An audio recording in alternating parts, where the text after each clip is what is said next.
And welcome everybody to Informed Takes. As you know, I'm Kevin Briggins. He is Devin Smith. In this episode, this is a little different. Um, it wasn't the episode to come in hype because there's nothing to be hype about today. As many of you know, and you saw the thumbnail, we're going to be talking about what happened to Charlie Kirk.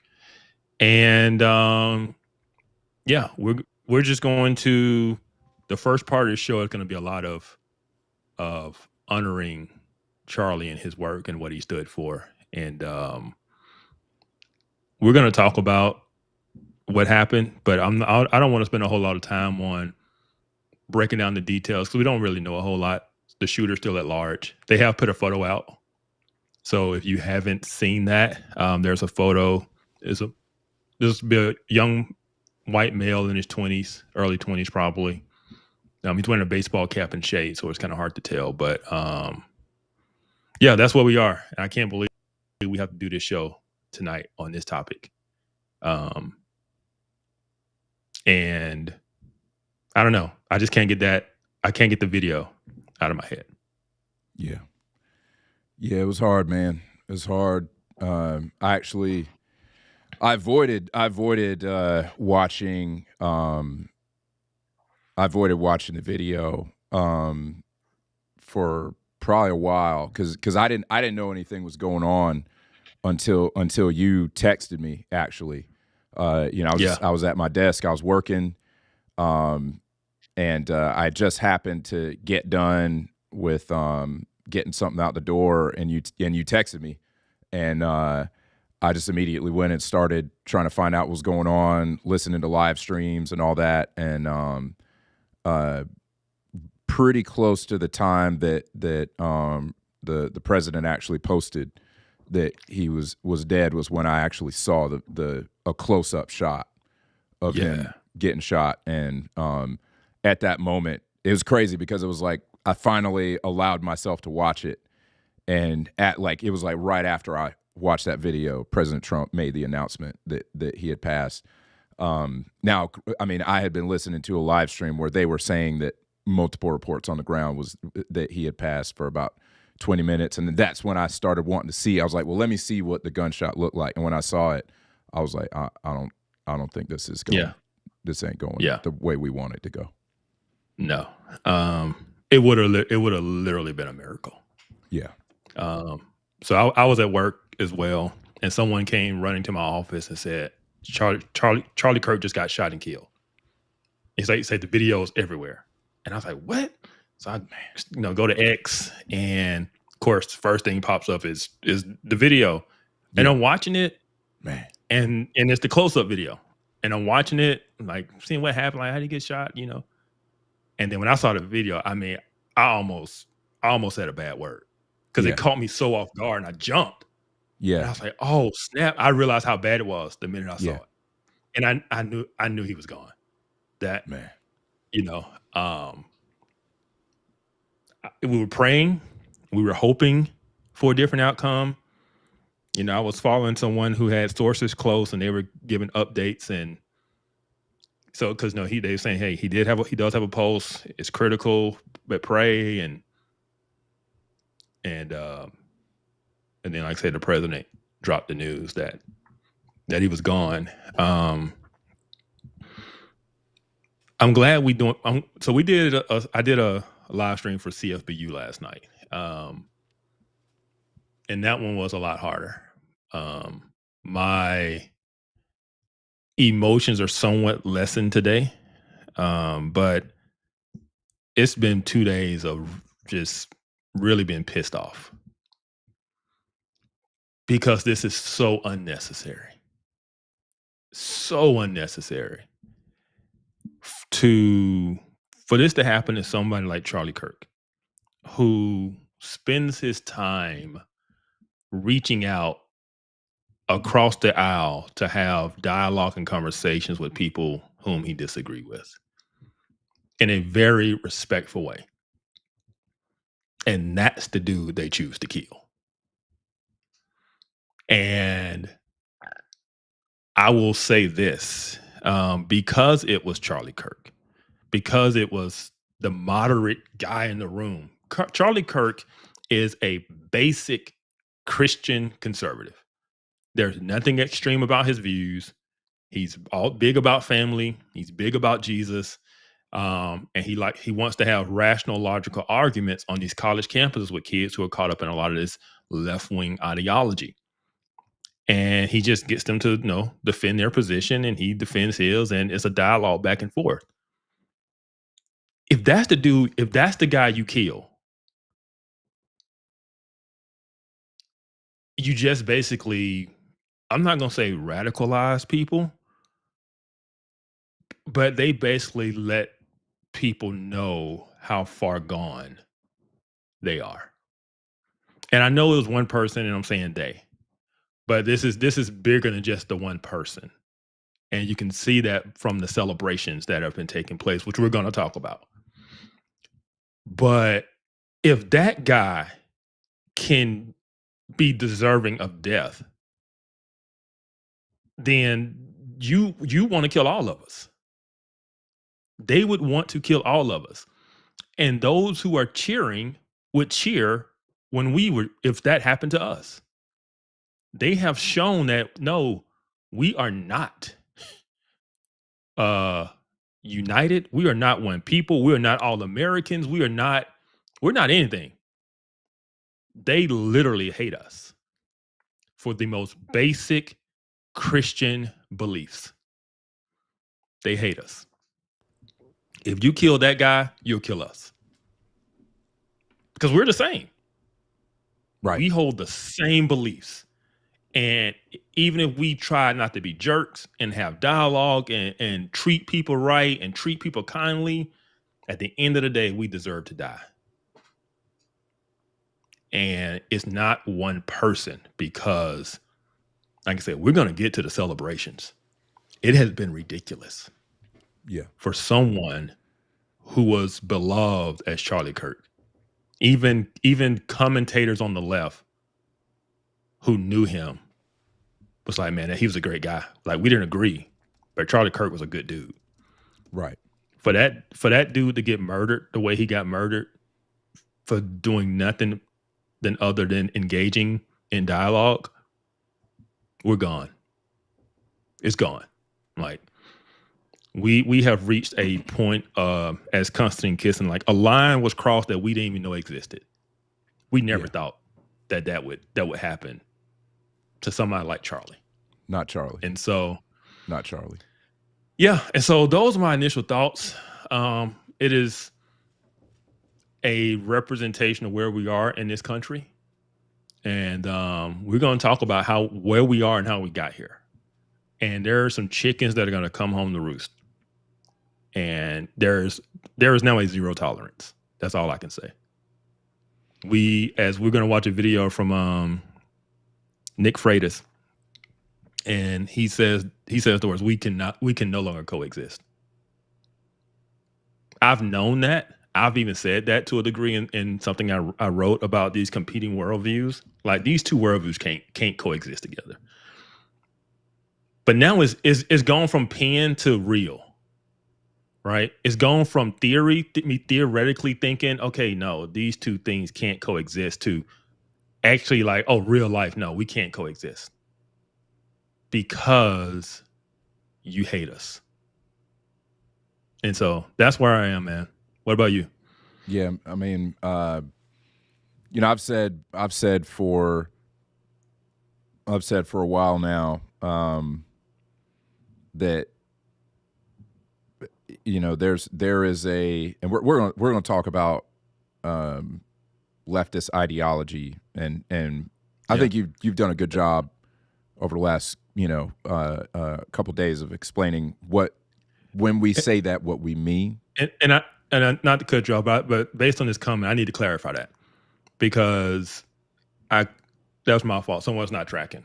So, Calming Waves Julian said, when a white Christian bombs a black church, should I start blaming all white Christians? Okay, so I'm not blaming all what we would call liberals or Democrats, but I'm blaming progressive leftist ideology, which we're going to get into, which leads to this radicalization. Right.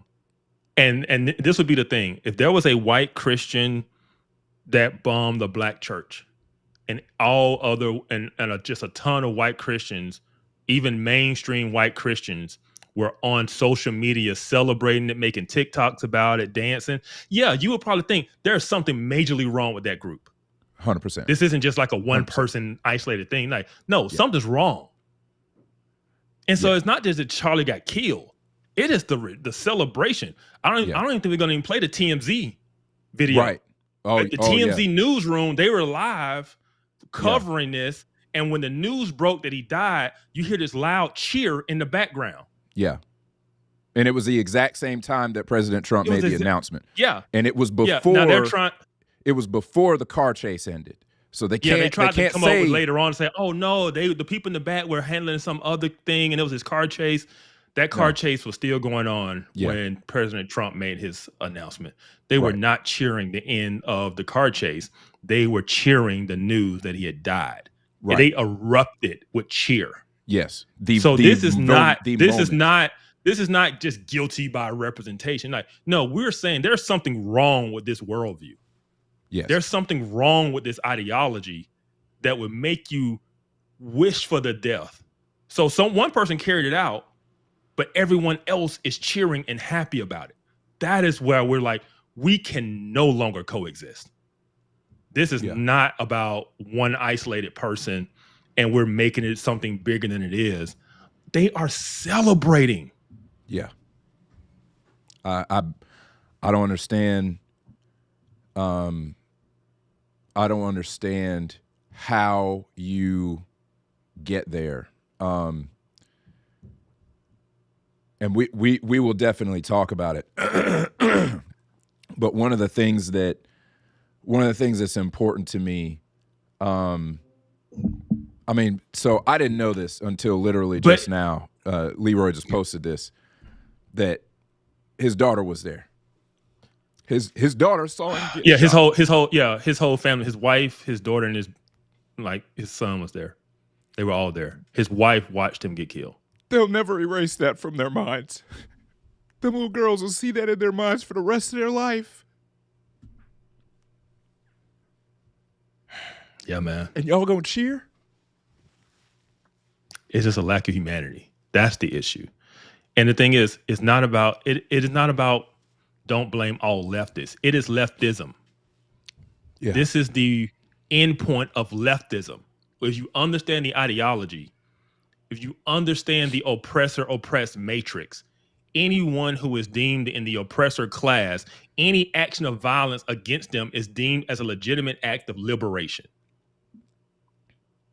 That is what this is. This is the same people who cheered October 7th when Hamas went into Israel and killed all those people. They cheered because it's liberation.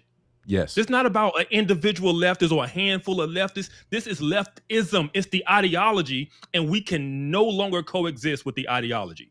Now, you can choose to hold on to it if you want to, but I want you shunned from society.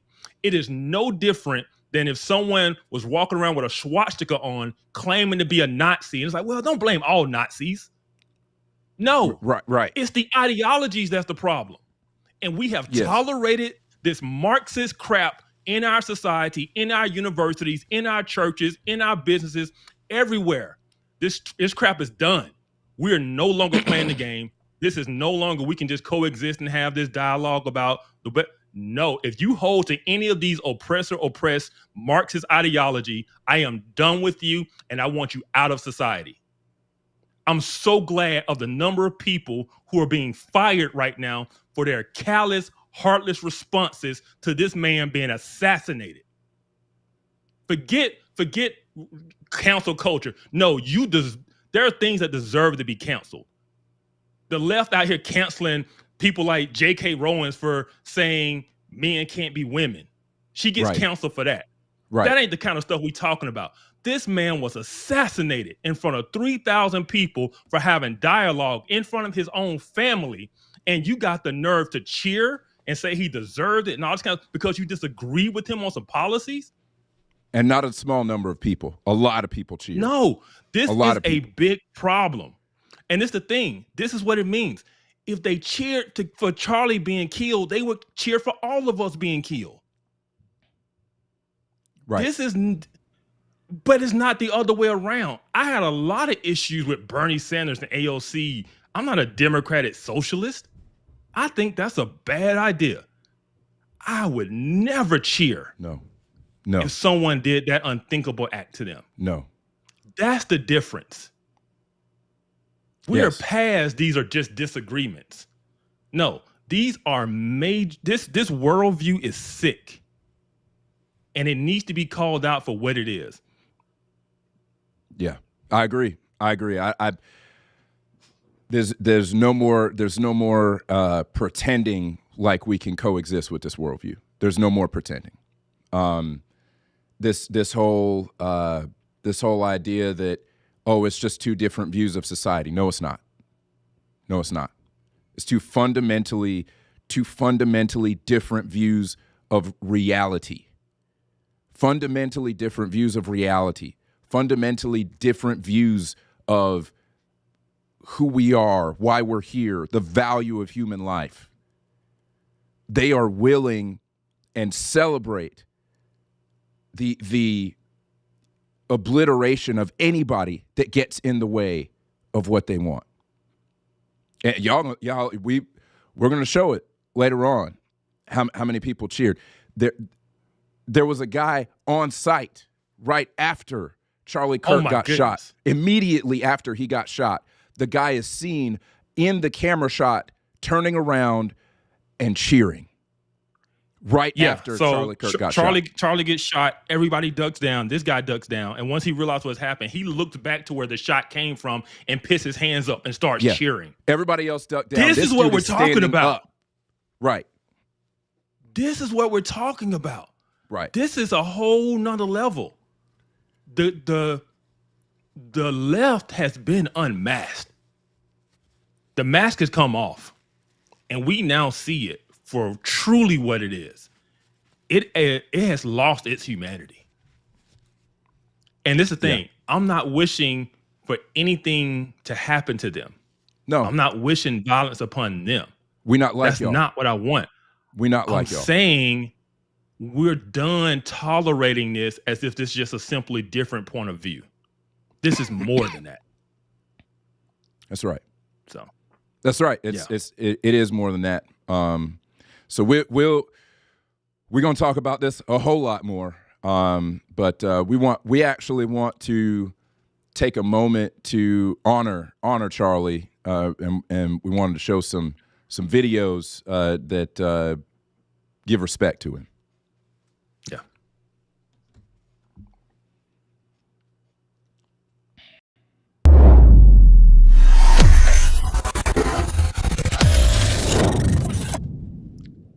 Before you play, I just want to say I chose Megyn Kelly.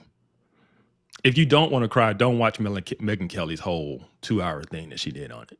Her and Charlie were close friends, and she held it together as best she could during this 2-hour coverage. But her and Glenn Beck, I mean, they lost it when the news broke. They just lost it.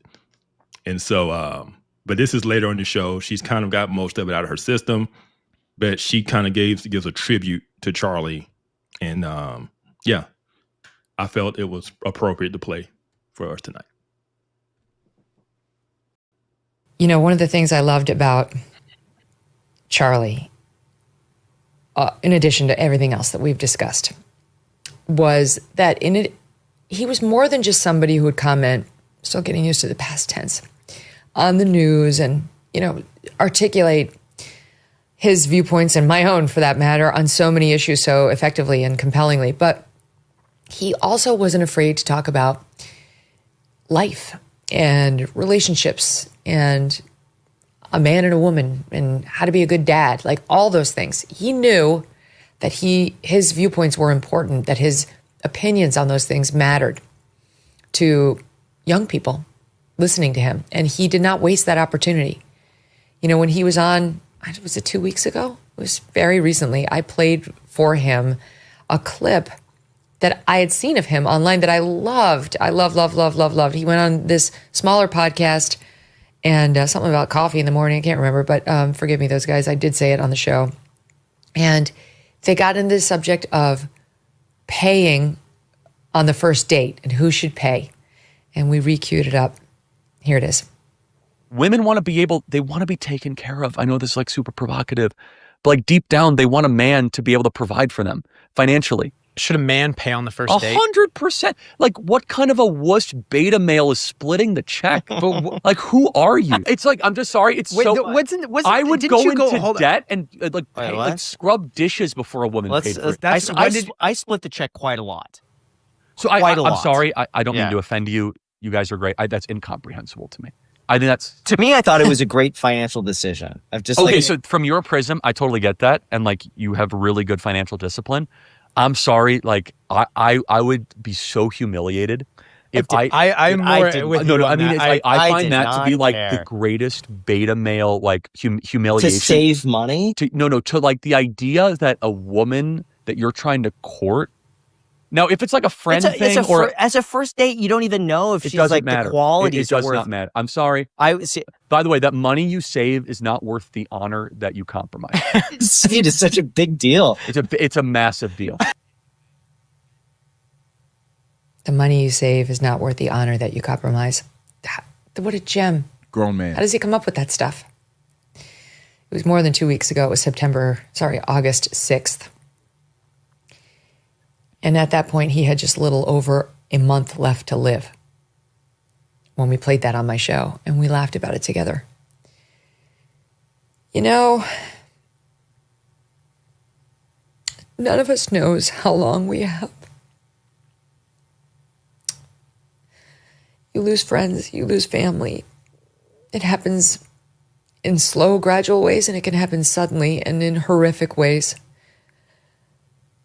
And I always come back to the same place, and you guys have heard me say it, the things that really matter in your life are within 15 feet of you. And those are the things that you should lean into, and those are the things that Charlie leaned into too. He loved getting out there on the road and going to college campuses. He loved coming on camera. He loved debating with people. He loved coming on our show and doing his show and doing the Turning Point events, which are so special and so influential and important. But he loved his family more than anything. He loved God. And that's what we should need to do. That's all we should do tonight. Lower your flag to half staff. Doug just texted me. Ours is down already. And hug your children and hug your spouse. And go to church this weekend or temple or synagogue or mosque, whatever you do. Say a prayer for everyone who's suffering because of Charlie's death, especially his family. And then we must move forward with priorities in place, with love front and center in our lives and connection and not too much time away from those who matter to us, right? Like, have the family dinner, move things around to make it happen. Don't prioritize only your work. Make sure that valve gets some liquid in it, fill up all of these valves and then move forward. You can't live in fear. He wouldn't have wanted that. He certainly didn't do that. You can't allow yourself to be consumed by anger. As Father Mike Schmidt said, anger is appropriate and we will feel it, and it is righteous anger. But you can't stay mired in it for too long or you cannot function. I said to my daughter, I've said to my daughter, who's of course, very empathetic because she's a teenage girl, when other things happen, don't take on every upset as your own. Don't take on every tragedy that you see in the news or around you as if it's personal, because it'll break your heart. Well, our hearts are broken right now. And for some of us and many of us, it does feel personal, this loss. So we need a time to grieve, and we need a time then to feel really angry. And then we need to move through those emotions and do something about it. Not violence, not ruining any commentator's life. For what it's worth, I know Van Jones a little. And I told you before, I wasn't blaming Van Jones and talking about that soundbite. I was trying to set the stage for what Charlie was doing this week. He's devastated too. Van's a good man. He's devastated too. So in any event, but the perpetrator should be held to account to the fullest extent possible under the law. And then we must take an honest look at what motivated him. I'm assuming it was a him. What was it? Was it just some nutcase? If it was a nutcase, we are not going to skip by yet another tragedy without institutionalization. I will go, I pledge to go to the White House myself and talk directly to the president about it. I promise you, that's what I will do. But what is it? We need to know what it is. And to know what it is, we need to catch the person. So it's all hands on deck. If you know anything, if you have any reason to believe it's someone you may know, or you've heard something, or you're in Utah, we have a lot of fans out there, contact the FBI. I have no doubt that Kash Patel and Dan Bongino will be all over this. We need to catch the person, and we need to find the motivation. We need to punish the person, and we need to punish the people who created the motivation, the circumstances that led this person to think he probably could walk into an arena and take the innocent life of a good and decent man. That's it. I'll give you the last news update before we sign off. Utah Valley University officials encourage students who are still on campus or who had taken shelter in university buildings after the shooting to call for a police escort. Quote, police will come and escort you out of the building, wrote the university on social media. The kids there are still not safe. They don't know who committed this crime, and we must know. And I have faith in the law enforcement to find out. God bless all of you. Thank you. Thank you for being with us. Thank you for making this show possible. Thank you for loving us. Really, thank you for loving us and making me feel loved and valued in this job that I do. I know Charlie felt that too. Gratitude toward his audience for giving him an extraordinary life. Vivek is right. What he did in 31 years so far surpasses what most people accomplish in a full and lengthy lifetime. Something about which his family can be very proud. I'm sure his mother, I didn't realize his mom was still around, but it makes sense he's young, can be very proud. And when his kids are old enough, they will get to know their father, as Emily points out, through videos and through the rest of us who will make sure that he goes on living. That's how all of our loved ones go on living, through our memories and when we share them. All my love to all of you, all my gratitude as well.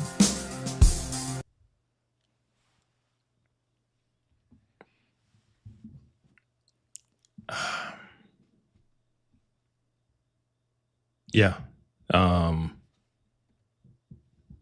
That dude didn't deserve what happened to him. That's all I can say.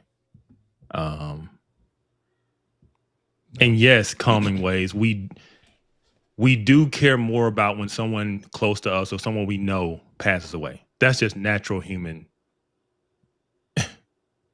You know. Yeah, I'm trying. And this is what I'm gonna say. This is what I'm gonna say, because I've been dealing with this online. And I'm gonna try to say it without saying 4-letter words. Yeah. Shut up about gun control. We do not care about gun control. Because when you say do something, that is typically all we keep hearing is freaking gun control. No, we are not giving up this dude just got shot in the neck by a left-wing lunatic. You want us to say, oh yeah, let's give up our guns. No. We are not giving up our guns to the authoritarian regime. No. That's all I got to say. No.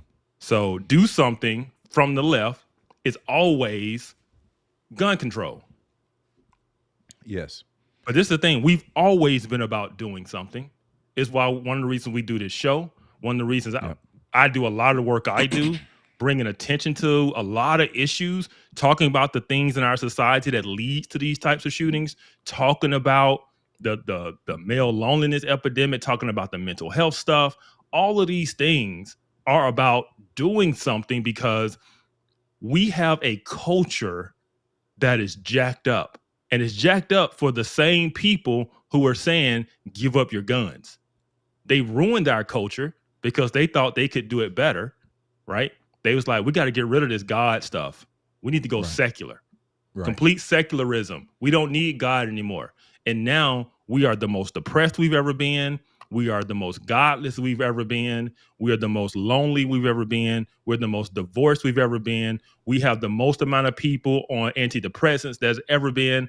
We've got the highest rates of suicide there's ever been, all because we made decisions that we didn't need God anymore. So when we do something, this is what we're doing. We preach the gospel. We tell people about Jesus, that there's a hope beyond your circumstances. And that just because life isn't going the way you want it to go, doesn't mean that you have no value, you have no worth. Your identity is not in your sexuality. Your identity is not in your skin color, none of those things. And every human being has value, dignity, and worth. But when Megyn Kelly talks about doing something in this regard, this is what she's talking about. Exactly what I said at the beginning. We are no longer tolerating this nonsense. Nope. It's we've said it before. Back in the 50s, 60s, 70s, people used to have students used to have their hunting rifle. They used to have their gun in their car, and we didn't have a bunch of school shootings. In the 90s. No school shooting. In the 90s. When I went to high school, dudes had their gun racks in the back of their truck. Nope. No. We didn't have a ton of school shootings back then. It's not the guns. Again, we got more videos to get to, but this is a part of why we are not the same, because the founding fathers understood the nature of man. That's why the Second Amendment exists, is because they understood the nature of man. And the idea that you think that gun control is the answer means that you don't want to live in the same country that we do. You don't want to live by the same ideas that we do. We do not think the same thing. Not only that, you talk about the nature of man. Their false understanding of the nature of man is the same reason they think that they can let prisoners out of jail on the basis of equity and racial justice, and not have those people commit more crimes and kill more people and hurt more people, right? Correct. It's this idea of empathy, because they don't understand human nature. Right. They don't understand it. They don't understand why the Second Amendment exists. They just have a faulty understanding of the world. And in that faulty understanding, and this is what I told someone else who keeps saying that we lack empathy and they're the empathetic ones because they want to do gun control. Some of the greatest atrocities in the world have been done under the banner of empathy. 100%. Because under empathy, you can justify your authoritarian actions because you are the one who cares more than anybody else. It is you, you're the one that's caring. So you want to bring about the just and righteous society, and anyone who gets in the way must be stopped because the end justify the means. All of these communist revolutions that have killed tens of millions of people have all been done for justice for the poor, and empathy. Yep. And so, yeah, go ahead. That's not to say that empathy in and of itself is a bad thing. It is understanding the nature of man that we twist everything. And so empathy can be a useful, very, very useful tool to connect with another human. What we are talking about is this idea that empathy is somehow a summum bonum, a greatest good, that somehow that is truth. Empathy does not rise to the level of truth. Empathy may allow you to understand where somebody's coming from, but that does not define truth, and therefore does not give you the right to trample over lives. Yeah, because empathy for a criminal leads you to not do justice. Correct. Because your empathy should be for the victim, but your empathy is for the criminal, and therefore the justice system, because the criminal is black and you got this history of oppression, so therefore he's not responsible for his actions. Therefore, in my empathy for his oppression, I am going to show him leniency and I'm going to let him go. It's disordered empathy. That is, essentially. it is. It's what Ali Beth Stuckey calls toxic empathy. Yes. But these are the same people that want to say, oh, we need to do gun control. They want to do gun control, but they want to let criminals back on the street. They want to do no cash bail and all of this types. They want to defund the police. Same people. Yep. Yeah. They do not understand the fundamental nature of man. They do not. Let's keep honoring Charlie. Yeah, let's do it.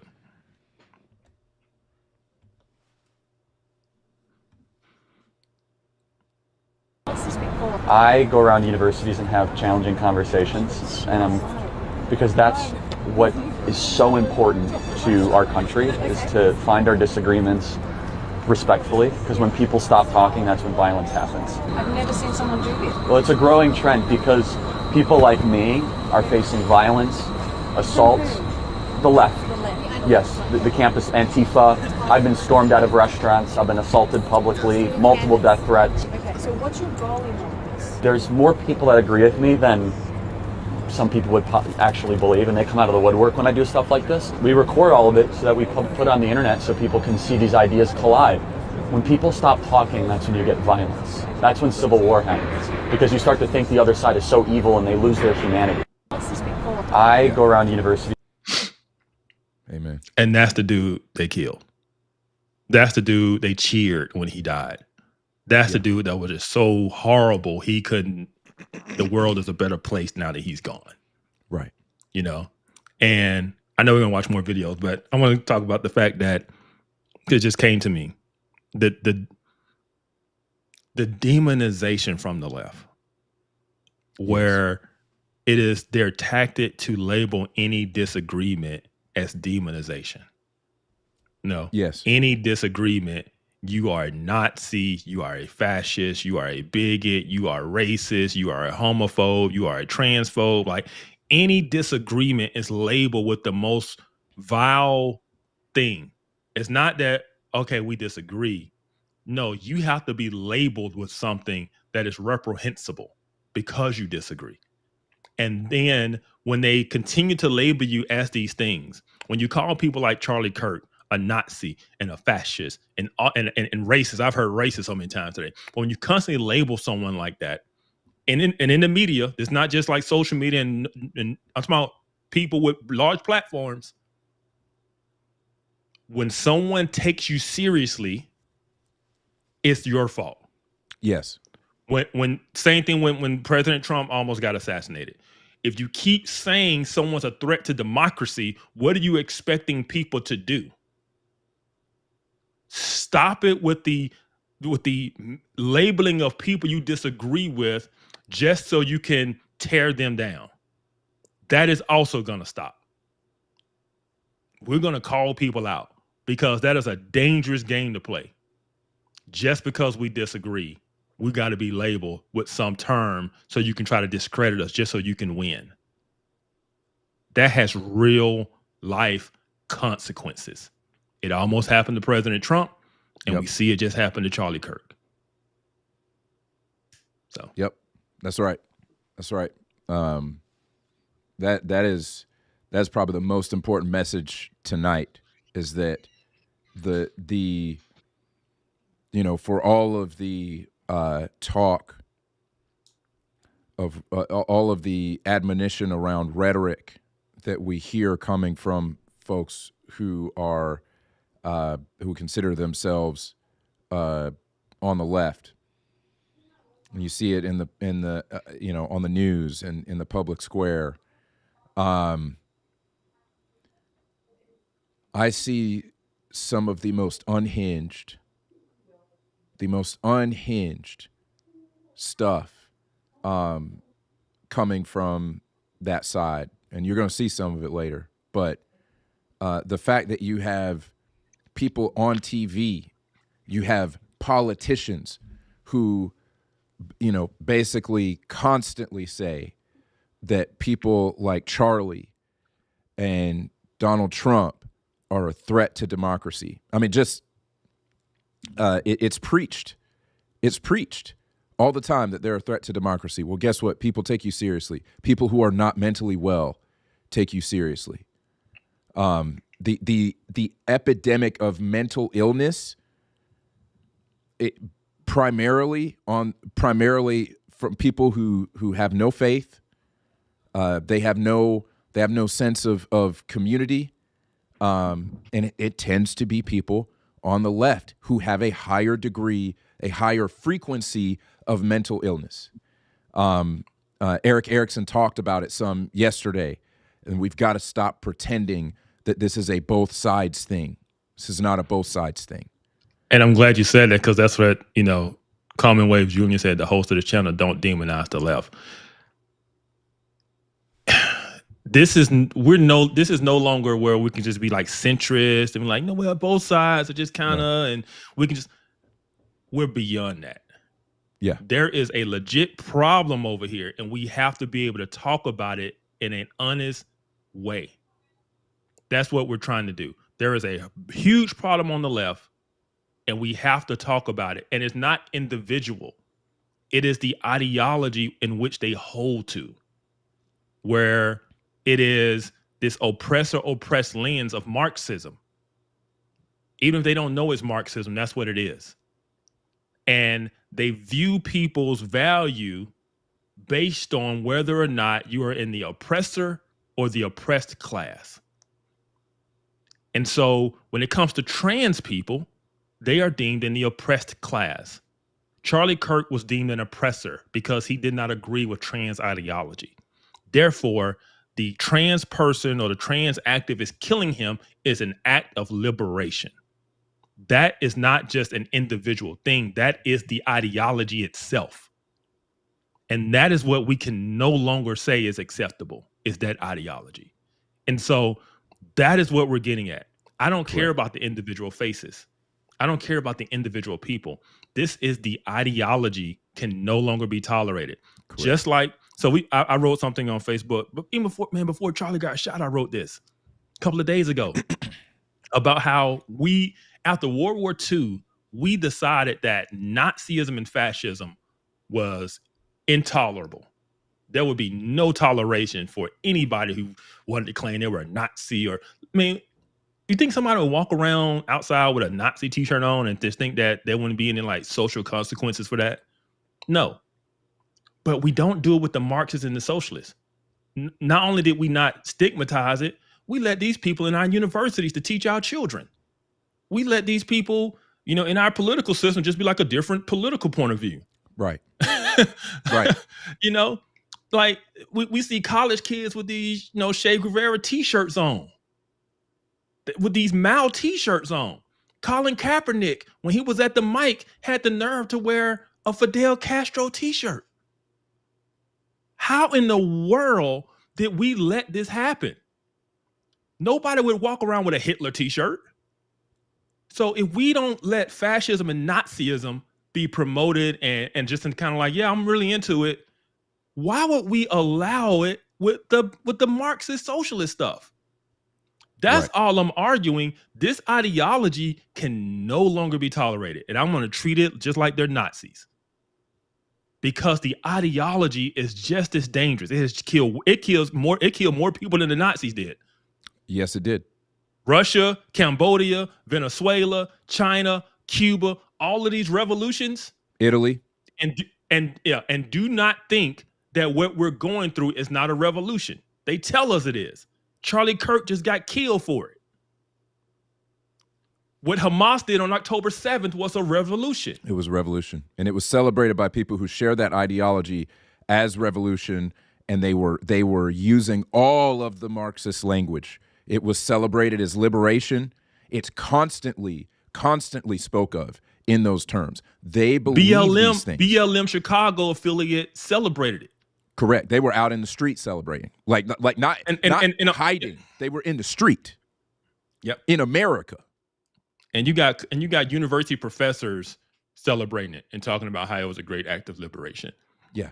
No one would tolerate a university professor, or take this back. Put it like this: no university would bring in a actual Nazi, someone says that they're a Nazi and Hitler was really cool and a good guy, no one would, and has some really good ideas. Nobody would bring the Nazi in to do a speech to the students, or in put their thoughts in their curriculum and teach it as a positive thing.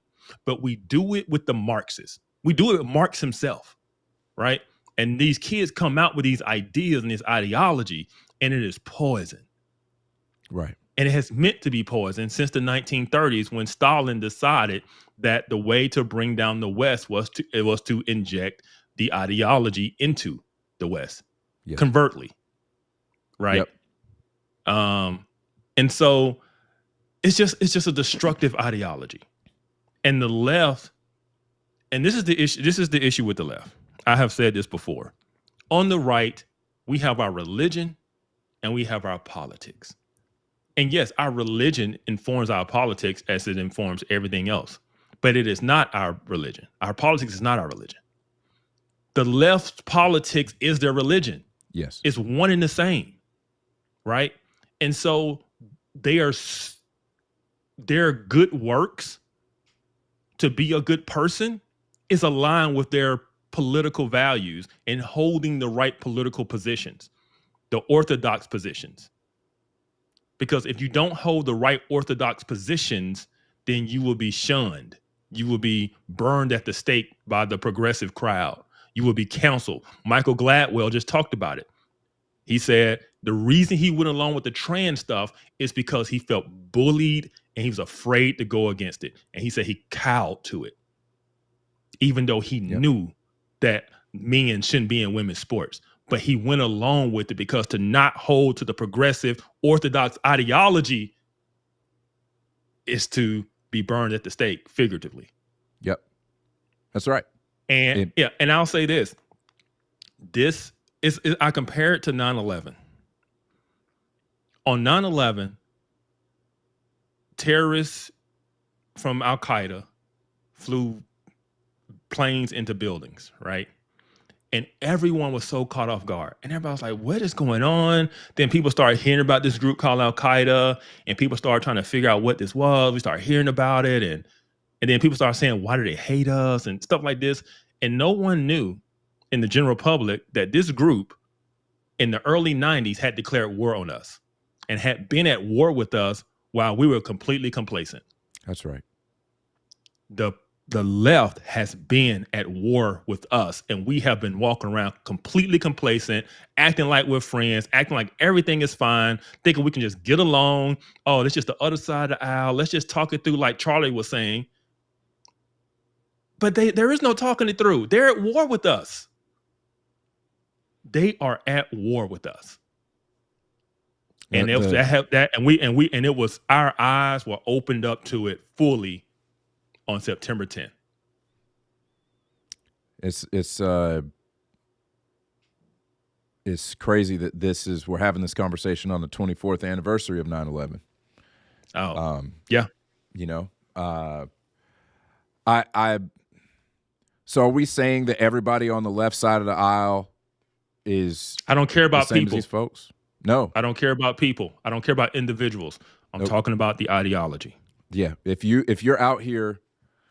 So I just want to make sure that y'all understand this, because I don't want anybody to mischaracterize what we're saying. If you're out here talking about liberation, if you're out here celebrating things like October 7th, things like what happened to Charlie Kirk yesterday, no more tolerance. I'll give a prime example. Anna Kasparian, Young Turks, right? Yeah. Anna Kasparian is on the left side of the political aisle. She's a liberal. She's not a leftist. Correct. There's a difference, right? We are talking about leftist and progressive leftist. And we're not talking about just someone who is liberal. There's just a difference. I would even say, because even people like Anna Kasparian, Bill Maher, liberal, not a leftist. He calls out leftists, right? He calls out this crazy, woke stuff, trans stuff, all of this Marxist stuff. Yeah, no, we're not talking about liberals. We're not just talking about someone who's left of center. No, We're talking about people who have a particular ideology that we call the left. Yeah. The progressive left. You know? Yep. And Yep. yeah. And so yeah. Yeah. Let's play the other videos. I know we got a lot to get to. Oh yeah. Please explain to everyone out here what Jesus stood for, and especially the qualities of love, how to love your neighbor even if they don't agree with you. That's a beautiful question. So John 8, if I'm drawing from memory correctly, best embodies both Christ's mercy and love, but also his commitment to truth. And sometimes in the modern gospel, we overemphasize the grace and we underemphasize the truth. Yeah. And so we are far too willing to say, hey, Jesus loves everybody, but we don't get to the second part of the conversation that says Jesus doesn't want you to live in sin. So this is, in John 8, it's best embodied, right? Almost every Christian in this audience will be able to tell you the first part of this, which is a bunch of Sadducees and Pharisees who are standing around with rocks, and they're about to stone the prostitute woman. And Jesus comes up and says, let the first among you without sin cast the first stone. And everyone starts dropping the rocks. But what comes next shows that Christ is not just grace-focused, he's simultaneously truth-focused. He goes up to the woman who had a career in selling herself for sex and said, sin no more. Now, imagine today how much trouble you would get in if you would go up to somebody and say, stop sinning. Oh, you're being too judgmental. No, you're actually being Christ-like. So Jesus stood. He was 100% grace and truth. And that tension is very hard in a modern world because we want to overemphasize grace when in reality Christ loves us too much to have us continue to live in sin. He wants us to try to elevate our actions to glorify God in all that we do. Please. Yeah. Yeah. And this is what Charlie was doing. And so they shot that dude. Common Waves Julian asked, did I talk to all leftists? And I'm going to give an example, and I hope this makes it clear, because clearly you don't understand how ideologies work and how belief systems and structures work.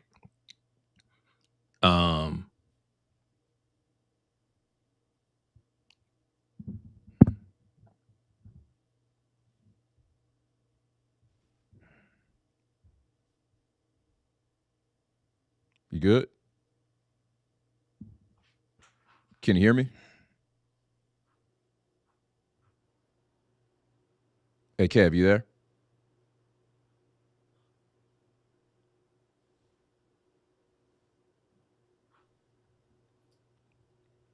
Kev might be having some technical difficulties.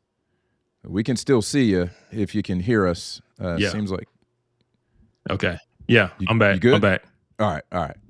Yeah, I'm good. Yeah. So imagine this. So get a little bit of background on me. 22 years in the Air Force. A lot of war on terror. I'm an intel. My background is in intelligence, and I have a degree in Middle Eastern studies. And so I understand jihadism. I understand the ideology of jihadism.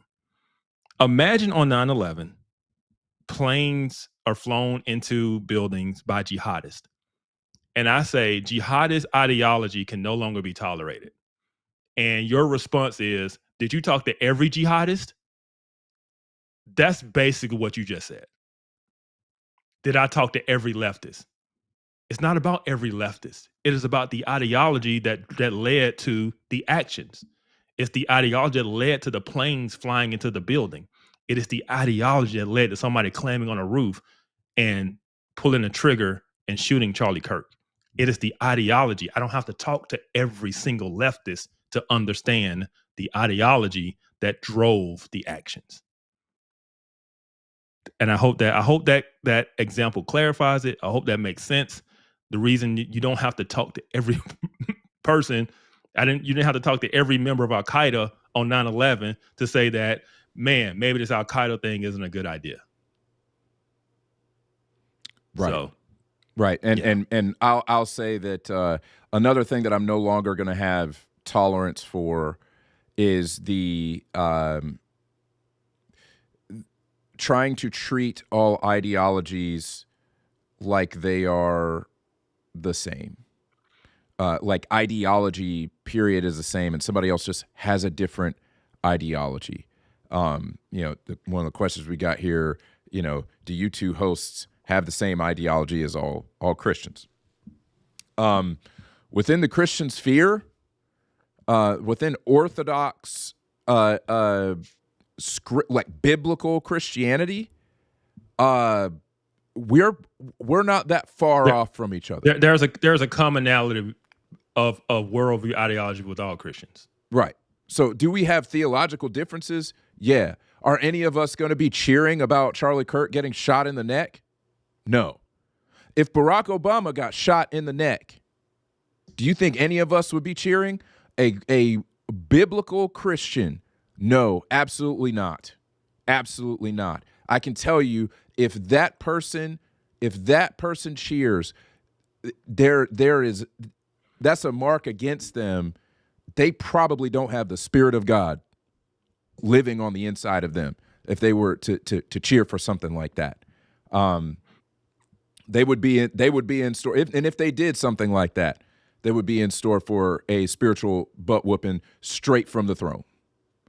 And not only that, we would call them out. Absolutely. And we're like, that's not okay. It would be right. Intolerable. They would be under church discipline. I can tell you right now, if somebody did that in our church, if something happened to somebody like that who is on the other side of the aisle, and they were on social media cheering about that person would be getting a call from their elder. They would be getting a call from their elder. If they did not repent of that, that would be going all the way up to the board of elders. That they would be going to church discipline. And the difference is, if you understand Christian worldview and Christian belief, you wouldn't say, "Oh, Christianity led to this person's laughing," because Christianity clearly teaches against that. Love your enemies. Correct. Pray for those who persecute you. Right, bro. That's so well said. But when I understand leftist ideology, when I understand Jean-Jacques Rousseau, when I understand Marx, when I understand the Frankfurt School, when I understand these ideologies and how they work and how people walk things out in reality based on these ideologies they're living by, I can say these ideologies are a problem, because this is what they lead to. This is the logic and the end result of the ideology itself, right? Prime example, and I'm doing this because we have a lot of new listeners. The best way to understand this is to understand how in the world did we get trans for Palestine, right? If you don't understand how we got trans for Palestine, you don't understand leftist ideology. Correct. Because those two things seem complete opposite, knowing what fundamental Orthodox, Salafist, jihadist type Muslims believe about homosexuality and trans and all that type of stuff, and what they do to those people, right? And yet you've got trans people marching saying trans for Palestine. Yeah. That makes zero sense if you don't understand leftist ideology, But when you do understand leftist ideology, you understand that they see themselves in a common struggle of oppression against a common oppressor of whiteness, right? And there's a particular definition of whiteness, but whiteness is typically just Western civilization. Correct. Right? It's just the norms of Western civilization are oppressive, or I should say the norms of Christianity largely are oppressive. The fact that we believe marriage is between one woman and one man, oppressive, right? All of these things that are just old general beliefs that Western civilization was built off of are now anathema, are now bigoted, are now oppressive. And so this worldview is not just a counter worldview or position within the same worldview. This isn't liberal and conservative who we're just two sides of the same coin who differs on some things. Right. This is a completely different coin. Yes. right? They do not want to preserve Western society. They do not want to preserve the American way and things. No, it is a revolutionary ideology in which they must fight against oppress. They must overturn the system. They must overthrow whiteness and all of this types of stuff. It's just code word for Western civilization. Whiteness just means Western civilization, and all of its cultural norms. Yes, that's all it is. And so once you understand that, you understand leftist ideology. But like I said, if you don't understand how you get trans for Palestine, you don't understand leftist ideology. And this is what we're talking about: is this critical theory stuff that leads to queer theory, gender theory, critical race theory, all of these different, what we call the contemporary critical theories, which are just Marxism repackaged up and thrown into our society. And these young kids get so radicalized by it, right? That is what we can't have anymore. We cannot have our kids going off to universities, getting radicalized by these old Marxist professors, and then thinking that, that they're going to come out of it, they're going to be okay. No, they're not okay. They are not okay. No. These kids are nothing but radicalized activists. Right. The kids are not all right. The kids are not all right, man. That is and you're gonna see in some of these videos. Yeah. Now I will say, Charlie Kirk gave us some hope on that. I mean, the movement that he led among the youth, man. I would credit him with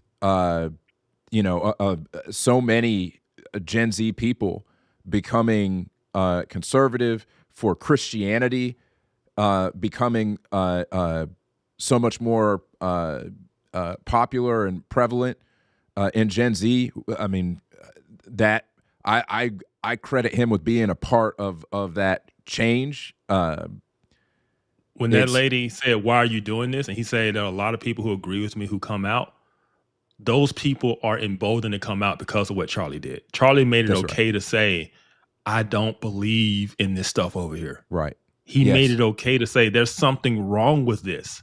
Yes. He made these logical arguments that showed how this stuff didn't make sense, and people were not only agreed with it, but they were emboldened to come out publicly and say they didn't agree with it. Right. Yes. Yeah. Go ahead. Yeah. And you see a lot of, you would see in a lot, a lot of these videos where they go around on campuses and interview people and ask them questions about, trans women in you like basically men and women's sports. And they would give this answer. They would give some of these answers because that's what they're supposed to say. And then you would ask them another question and they would get caught. They would get caught off guard. They're like, "Oh, well, dang, I didn't think they were about afraid." it like or many times I've seen them like just clam up and won't say anything or walk off because they're just afraid to not give the orthodox answer, even though they know they're caught. They know they're caught and it makes no sense, but they're afraid they're afraid to say anything other than what they're supposed to say. Yes. Right? That's indoctrination. Exact same response of Malcolm Gladwell. You got a lot of full-grown adults working, living, afraid to say, "Hey, this ain't it." They're afraid to say that because they're afraid they're gonna lose their job. They're afraid that the company they work for is gonna say they can't work there anymore. And so that's why we do this show. That's why Charlie Kirk did what he did. Because we're trying to show like, hey, we're out here, and it's okay to speak this up. And I can tell you one thing: Charlie Kirk dying is not making me want to shut up. It's having the exact opposite effect. Exact opposite. And this is one thing I like this video a lot because I think this is Charlie Kirk had an arc. We'll talk about this in a second, but Charlie Kirk had an arc, and I want to say the Charlie Kirk of the last 2 years was the best Charlie Kirk. My God, I mean, just some of the things that he said out there, it was amazing. You a Christian? By any chance? Very, very much so. Like, why is that exactly? Jesus saved my life. I'm a sinner, gave my life to Christ, most important decision I ever made. So you believe the Bible is real? Yes, I believe the Bible is true and real. Yeah. Why is that? Well, I could give you the technical answer. There's never been an archaeological discovery that has contradicted the truth of the Bible. And then, of course, the wisdom. There is not a truth of the Bible that if you apply to your life does not improve dramatically. And then finally, we have the most accurate and transparent, historically robust account that one can have of the most important figure ever to live in the history of the world, Jesus of Nazareth. And the resurrection is the pinpoint of my belief that Jesus did rise from the grave so that we may live. What makes Christian mythology real? So that's not mythology, but that is theology. If Genesis 1:1 and the resurrection is true, anything in the Bible is possible. You're looking at the greatest miracle. The greatest miracle is creation. And then the fact that Jesus rose from the dead. And I say, how do you know that Jesus rose from the dead? Well, show me another historical piece of a story where so many people willingly died a brutal death for a lie. Every single person around him had everything to lose, and yet they went to the absolute death, from Paul to Peter to the half-brother of James, saying that Jesus is Lord, Jesus rose from the dead. Not to mention, if you were going to fake a story, you would not use female witnesses in the ancient world. In the scriptures, it said that the women were the first one to see Jesus Christ. If you're trying to fake a story, you would never do that. You a Christian? Amazing. I'll say... Let me say this, because this you just saw this man straight up preach the gospel. Straight up preach the gospel. I'll admit that when Charlie Kirk kind of first came on the scene and I first started to see him, I'd say maybe like it was shortly after Trump. It was clear Trump was going to win. So 2016 time frame. Yeah, around 2016, about nine years ago or so. For I was kind of off and on of whether I like Charlie Kirk in certain instances. And I think that there was a period where I didn't like him much. I felt like sometimes he was more arrogant than he needed to be in some of his responses to people when he was younger. But there's an arc here. And because I'm into politics, because I'm looking at this stuff a lot. I get Charlie in my feed all the time. Like, I'm seeing Charlie every day, literally. And I will say over the last couple years, I really, really came to just love and respect what that dude was doing out there. You could see his growth in Christ. The answers that he was giving started to become more like the answer we just watched. He started to tie his political positions, just masterful theological explanations of why we come to a certain political conclusion. He understood why he believed what he believed. Yes. He knew history very well. He knew American history very well, knew the Constitution very well, understood what was happening at the time of the framing, the ideas behind the framing of the Constitution very well. That's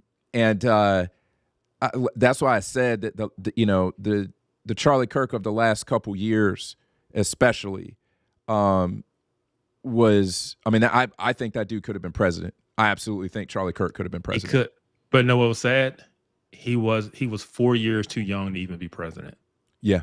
You got to be at least 35. He was 31 years old. So think about it. In 2016, when you said you weren't feeling him, that dude was 22 years old. Right. Yeah, he was young and arrogant. He was a young man. And yeah, he was 22 years old. I said a lot of stupid stuff when I was 22. My goodness, man. Thank God nobody had a mic in my face. Yeah, but look what he was doing. At 22 years old, with no college degree or anything like that, but willing to go out there and talk to people and do what he was doing. It's amazing what he accomplished by the age of 31. Yeah. And the impact that he had at just 31 years old. It's when he died and they said 30, I couldn't believe. I'm like, Charlie Kirk is only 31. I feel like I've known him forever. Right. You know, it seemed like he's been around forever. You know, and then like I said, he started in Turning Point, and so it's like, how old was that dude when he started this thing? Right. You know, and here he is, 31 years old, and he had built the most effective political platform in the country with Turning Point. And he 100%. was 31 years old, you know, 100%. and so didn't go to college, by the way. Did not go to college. Decided not to go to college to start Turning Point. He started at 18 years old in his parents' garage. He started it. Yeah. Dude was brilliant. He was brilliant, and I think it hit a lot of people because, like you said, we got to see his arc. We watched Charlie Kirk grow up, you know, because I was the same way too when he was younger. I felt he was a little bit too brash, you know, with some things. It was too much about winning the argument and owning the libs type of deal. Yes. You know?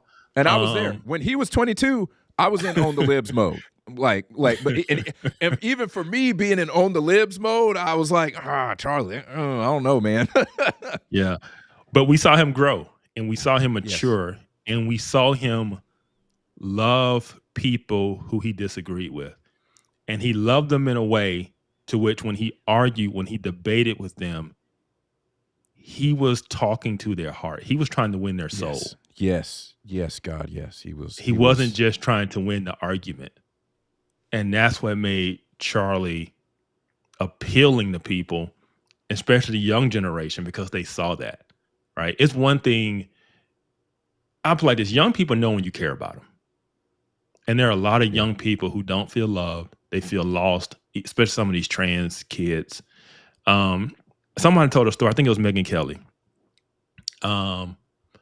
They were at an event and it was a trans person, you know, and Charlie told them this. He said, look, I don't believe that you're a girl. I think it was a guy. He said, no, it was a girl who was trying to be. He said, I don't think that you're a guy. He said, you're a girl. He said, but this is what I think. He said, I think you're made in the image of God and you're beautiful. Yes. Amazing. And they killed that guy. They killed that dude. That's the dude they killed. I don't know. I don't know what else we could do. And that's I mean, we got a lot to talk about around that, because we got to talk about where we go from here, because we stand at a crossroads. And I've been thinking about this a lot over the last 24 hours. I got a lot to say on that, but we got yet more. Do we have any more Charlie? We do. Pro Charlie videos. How many? Let's see. We have I'm gonna try not to lose my stuff. Okay. Don't worry about it. Don't worry about it. Let's just go through them. Let's do a little bit less commentary and let's just go through the videos and honor Charlie. Oh, yeah, man.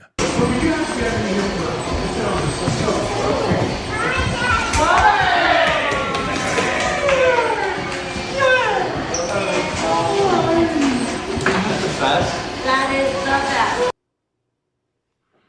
That was about a month ago. And he posted that. That's the dude they cheered.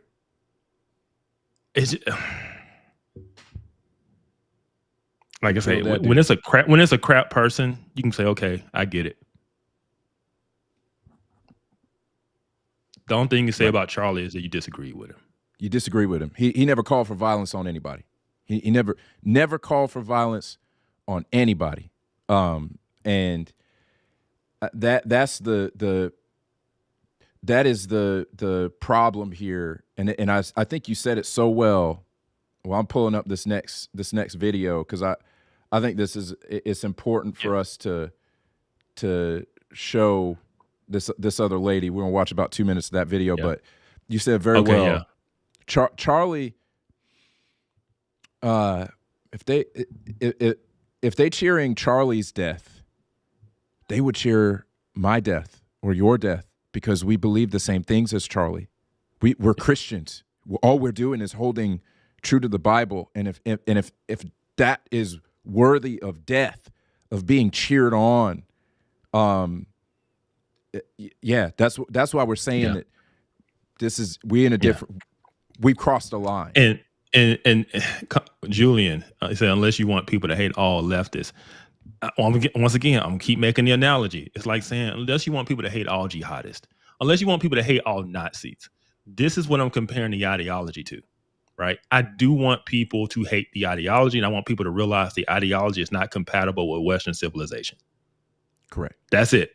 Leftist ideology is not compatible with Western civilization, no more than radical Islam is. Clear no statement more than right Nazism is. It is not compatible with Western civilization, and it should not be tolerated. That's right. It's not, like I said, it's not about the people. I don't care about individual people.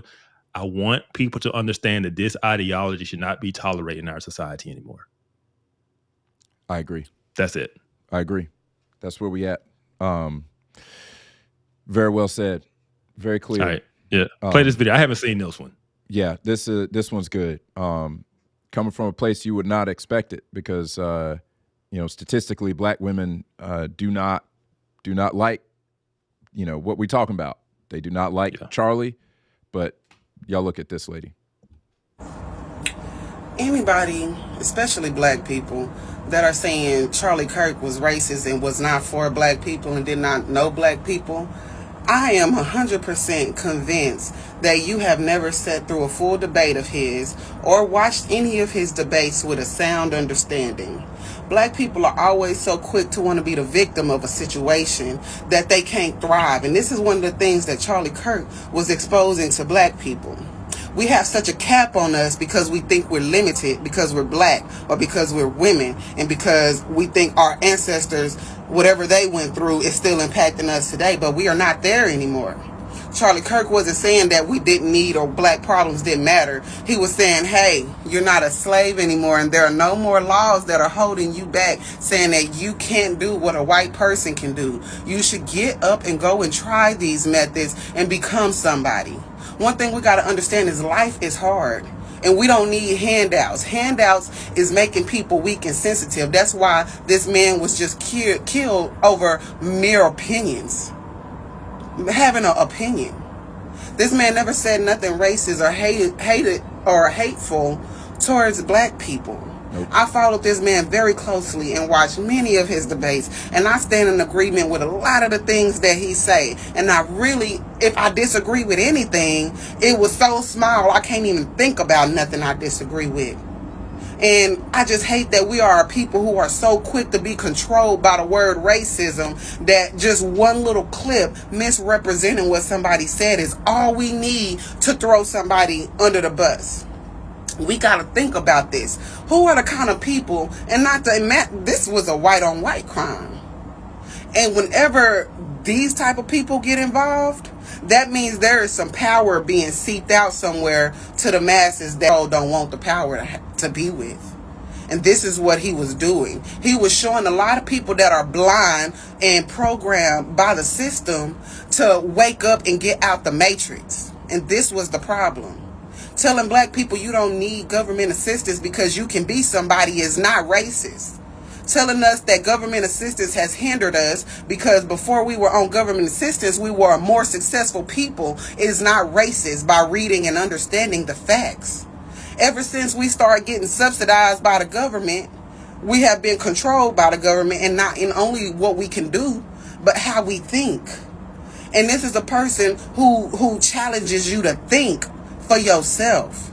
The things he said about George Floyd, y'all act like because an officer killed George Floyd, that made him a saint, like he wasn't a criminal, like he wasn't on drugs. That's what caused him to be suffocated and pass out. Y'all like he wasn't resisting, like he was just being a good law-abiding citizen and was just taken out senselessly like we do each other. That wasn't the case. So when they're pointing out this stuff, y'all don't like nobody telling y'all the truth. Black people don't want to hear the truth because we benefit off of not working and being lazy off of government assistance and stuff. One thing Charlie Kirk also said was that the black people... Woo! Okay. Woo! Oh man, like I hadn't seen that until now. I didn't know she went. I didn't know she got that hot. We don't agree with everything she's saying, but Lord of mercy. But I mean, there's so much of what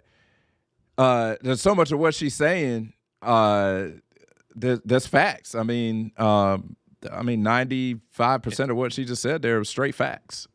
And this is the thing. Everything she said there is the basic conservative opinion or position 101. Right. It's just basic conservative. That's all Charlie was. Charlie Kirk was a run-of-the-mill, average Christian conservative. And his views were deemed extreme. And he was not extreme. Right? He was about as moderate. And play this. If you think Charlie Kirk was extreme, then you think John McCain and Mitt Romney were extreme. Just let that sink in. I mean, I would say Charlie Kirk he's definitely to the right of a Mitt Romney or a John McCain for sure. I think it has more to do with their demeanor, right? But when it came to just basic conservative policies and stuff like that, Mitt Romney was a very conservative Mormon, right? It's just more so they just weren't pit bulls, right? They were just, people called them rhinos because they didn't fight hard, right? And I mean, John McCain. I had substantive policy disagreements with John McCain. And Mitt Romney. I think Mitt Romney was he governor of Utah? Utah. Was he governor of Utah? Yeah, he's Mormon. Yeah, it's Utah. Huh. I thought he was governor of like Michigan or something. No, you're thinking about Christie in New Jersey, probably. Yeah. So, but basically, there was somewhere where he, Mitt Romney basically was, he was cool. He was cool with, for the state, passing, something, close to universal health care, like Obamacare before Obamacare. Not necessarily full-on universal health care, but I had some policy disagreements with. Yeah, right. Matt, as soon as you said the healthcare thing, Matt's right. It hit me. Massachusetts. It's Massachusetts. Yeah, governor of Massachusetts. Yeah, that's right. Yeah. And so, he did some stuff there that I'm like, bruh. And Charlie would have disagreed with him on that, but I agree on the demeanor thing. Charlie was definitely more of a bulldog, especially at the beginning. But towards the end, I mean, I don't even think Charlie wasn't even a bulldog at the end, man. No, he toned down a lot. Dude, who else in the political sphere? Literally nobody else who had the level of prominence that Charlie had. Nobody else answered questions and basically preached the gospel to people with grace like that. Nobody else prominent on the political sphere was doing that. Yeah. That's when we say they shot that dude. That's the dude they shot. Yeah. And not just they cheered and they celebrated. I still can't get that out of my head. Like, I know we're gonna show the stuff. That's next. Yeah. That is what I can't, like, that dude deserved it. That dude, like, man. Yeah. Yeah. Yeah. So yeah, I mean, that brings us that essentially brings us to the next part of the show. We wanted to pay respect to Charlie because we lost a giant, man. And he inspired me. He inspired me because the way he would answer some people is not the way I would have answered them. And I pray to God he gives me that much patience and grace by his Spirit to answer some of the ways that Charlie answered, to know my stuff that well. The dude could call up scripture. He would be answering somebody call up scripture. Bang. I mean, just and I hope that I can be like that. I hope I can be like that. So rest in peace, Charlie. That brings us to the next part of the show. we've talked about it a decent amount already, but we taking a hardline stance, and let's talk about it.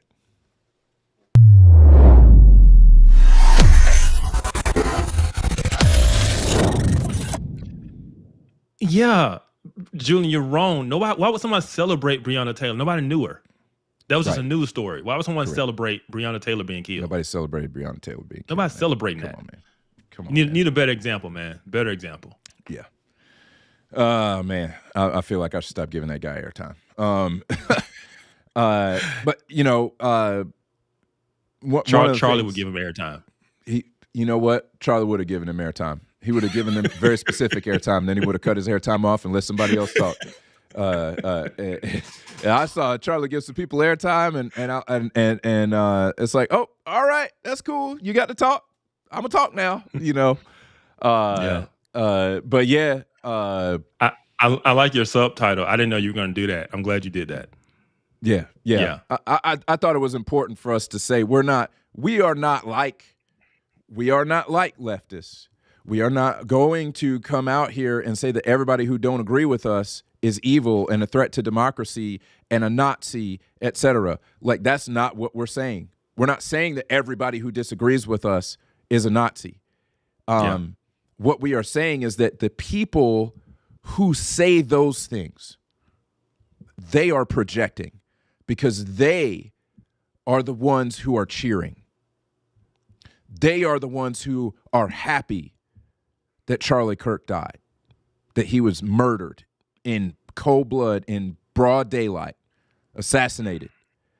Those are the people. We are saying that people who believe that liberation is more important than the sanctity of life, that they are willing to be the aggressors. That is made up liberation. That's the thing. It's made up liberation. It's a fake oppression that doesn't exist. It only exists in their mind. Correct. Thank you. Right. Because when we say liberation, we are using a branded term. That term has been branded by Marxism. And when we say that, that's what we mean. We mean the liberation that Marx and socialists and communists talk about, that leftists talk about. It is made up. That what they want to be liberated from, quite honestly, they want to be liberated from the responsibility of life. They want to be liberated from living in a world where there are not guarantees. And the reason that they want that, I'm gonna say that the reason that they want that is because they have no hope. They have no hope. They have no God that is going to take care of them. They have no God to cast their cares upon. No God. There's nobody who cares about them, who knows them deeply, and in spite of all their flaws, wants to make sure that their life works out for good. For them, somebody like Charlie, and therefore somebody like us, is in the way of utopia. We are in the way of them getting the utopia that they want. Their politics is their religion. Yep. It is how they get there. Power is their God. Power is their God. Yep. Next week, man, we might have to do a show on how progressivism came out of Puritanism. That's a good one. You know? Yeah, that's a good one. I know a lot of people probably have never heard that concept. That you introduced it to me. I had never heard it. Okay, yeah. The idea that the progressive culture that we see today came, because it all came out the Northeast. Harvard, like those schools were founded as like classical, hardcore Christian schools, and now they're the bastions of progressivism. But yet it's basically Puritanism detached from the Bible. And so holding the Orthodox right belief is still important to get to create the New Jerusalem, the heaven on earth. Right. But you detach it from the Bible, but you keep the same Puritan culture of everyone must adhere to the orthodoxy. It's not very liberal at all. Right. It's not liberal at all in terms. It's not very tolerant at all. Nope. You know, it is very puritanical. Yeah. That's right. Yeah. That's right. So we're gonna play a video from a guy that normally we probably wouldn't play, but the dude's not wrong. So let's take a look at a video from none other than Mark Driscoll. Oh, yeah.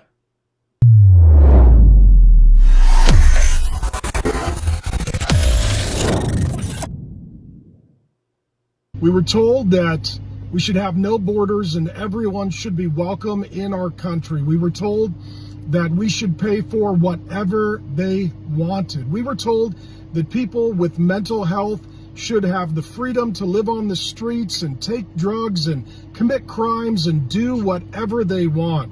We were told that the police system was systemically racist and that we needed to defund the police. We were told that all masculinity was toxic, and you saw it play out in Charlotte. Devastating, horrifying, awful. Grown men watching a man who's been arrested 14 times stand up and murder a young woman who fled the war in Ukraine, said nothing, did nothing. Welcome to it. Welcome to it. Welcome to reaping what you sow. Progressive ideology. Shame on you, and shame on every pastor who has bought into this disgusting narrative. Raise up your men to be men. Men should have been in that fight. Men should have taken him down, and men should have done what men are made to do, and that's get in harm's way, because evil never stops itself. We were told that... He's right. He's right.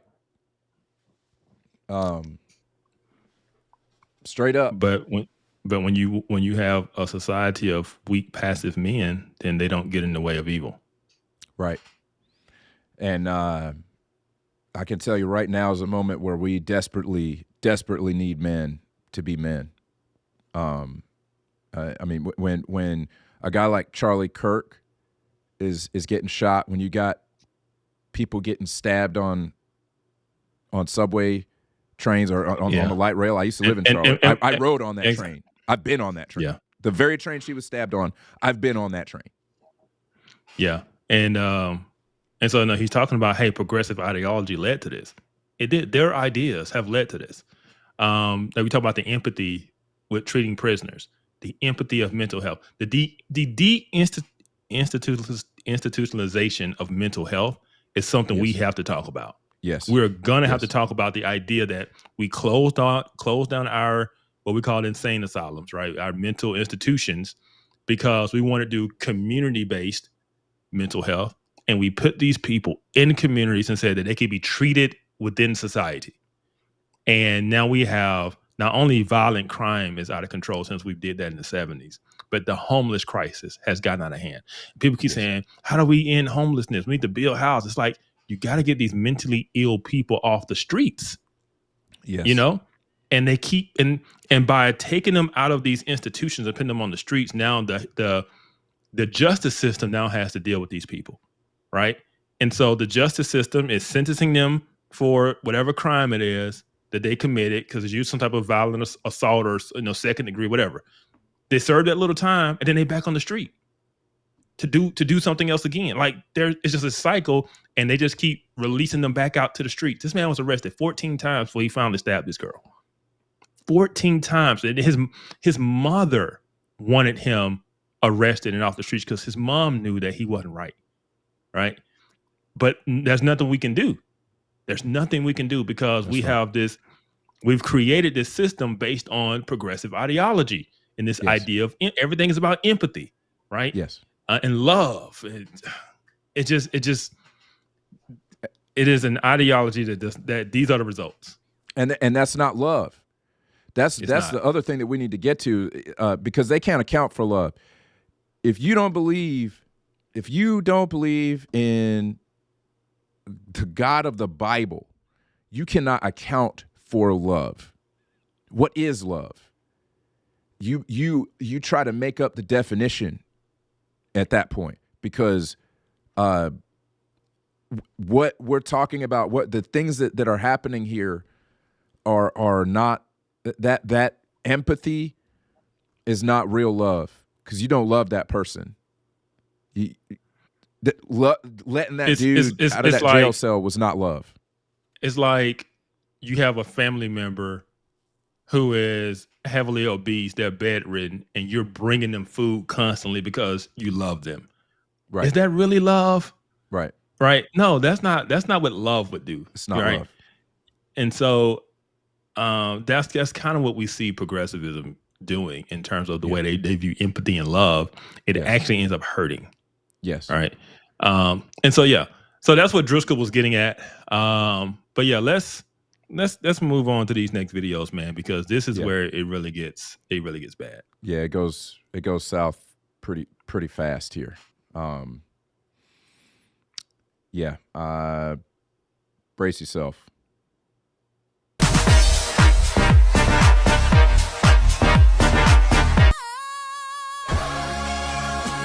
I'm not saying she deserved it, but I'm saying God's timing is always right.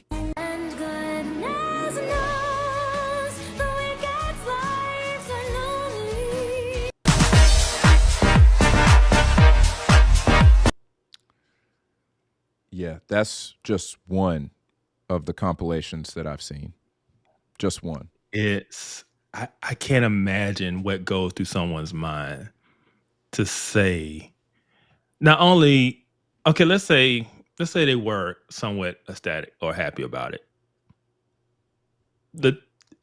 First of all, it would be brave to tell someone that you're happy about it. Like just in a conversation, like, no way, I was kind of happy when I saw it. Brazen. But to think to make a TikTok, to make a TikTok about it, dancing to it, and putting it out there for the world, what is going through these? This is my point. You have to have lost the fact that we have a common humanity. And that's what I'm saying, that we have, the mask has come off. We now see for what it is, right? And they do not view us as human, as equal, as fellow Americans, as fellow citizens, as brother, like countrymen. We are not that, right? Because we don't hold the right orthodox beliefs. We are the oppressors because we hold to oppressive beliefs, right? And violence against people like Charlie is justified as liberation. And they're happy because it's an act of liberation. Correct. And that's why we need y'all to understand how absolutely dangerous this godless ideology is. Because horrible atrocities are justified in the name of this so-called liberation. And we've seen it in human history. Look at Rwanda is the first thing came to my mind. No, Rwanda. Rwanda is what came to my mind when you say these atrocities, because it was against a group that they felt was the group, the oppressor group, right? And they were justified in the genocide. I mean, they almost completed it before it was stopped, right? They killed a lot of, I forgot the Tutsis and I forgot which tribe it was, but man, it's just the thing. It was personal. It wasn't a rifle. They were using machetes and it was up close and personal. They were just killing people, right? Under the guise of that, this was retaliation for years of oppression. You know? Yeah. This liberation ideology, man, has to be checked. Yes. It has to be checked because it leads to violence. Yes. That's why we're saying no more tolerance for it. That's why we cannot coexist with this ideology anymore. We can't. Y'all want a different country. Y'all want a different reality. Because this is the thing. I can talk about leftism shouldn't be tolerated without saying, man, I wish somebody would shoot XYZ person. Correct. Nobody wants that. Nobody wants that. Correct. And I would never cheer for it. I would never be happy for it. That would be horrible. That's the difference. I still see them as human beings created in the image of God. Yes. Yes. Right. I just want us as a society and as a culture to realize the dangers of these ideologies because they've been taught to us almost 100 years now. The infiltration of the Soviets started in the 1930s, right? Right. The Frankfurt School, then they came over in the late 1930s when Hitler came to power in Germany. They fled Germany and came to Colombia, right? And then spread out throughout the United States over the years with their cultural Marxist ideology and stuff. So this stuff, and this stuff has been going on for a long time. And this is what I'll say to make it what people understand. The communist infiltration in America highly targeted the Black community in the 1930s. And so by the 1950s, you're starting to see the effects of it.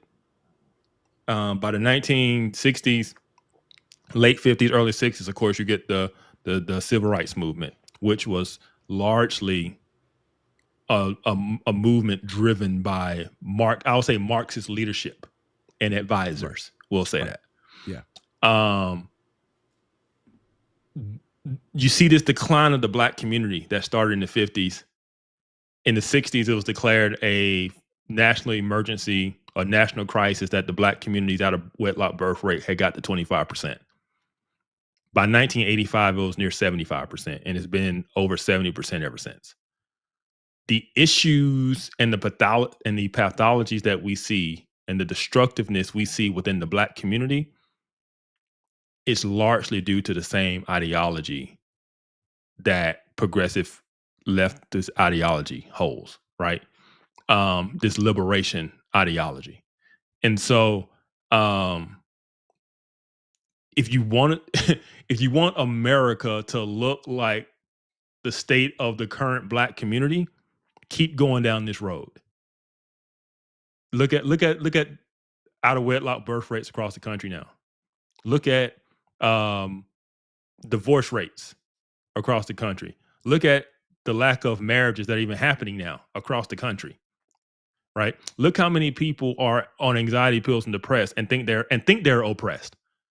You know how the Black community, we've been screaming we were oppressed forever? And no matter how free we get, we're still oppressed. Now you got people who aren't even Black screaming about how oppressed they are because their identity, they've taken on the identity of an oppressed group and therefore now they're oppressed. That is the mindset. That is the ideology in which leads to destructiveness. And so all we're saying is this ideology can no longer be allowed to just freely exist as if it's just another idea among many. No, it is completely antithetical to the West. That's right. All right. And so, yeah, I just want people to understand that it's not about individual people. It is about an ideology that is designed. And if you understand critical theory, you understand Marxist theory is only designed to tear down. It is designed to tear down structures. So when they say all the structures in the country are systemically racist, therefore we need to tear them down. That is what they mean. Yes. That is what they mean. We need to tear it down. And their goal is to tear it down. An ideology whose goal is to tear down cannot coexist with everyone else who's trying to build up. It's that simple. It is that simple. Right. That's right. Yeah. So let's look at the other revolutionists that were celebrating. We want to see, America and whiteness torn down. Charlie Kirk was the oppressor. Man, I'm trying to see which. Do we have another compilation of, because the next thing is MSNBC. That's the next thing we had on the docket. Hold on. I got the show notes. So I wasn't even looking at it. I sent so much. Oh, wait a minute. There is another Facebook video. No. Yeah.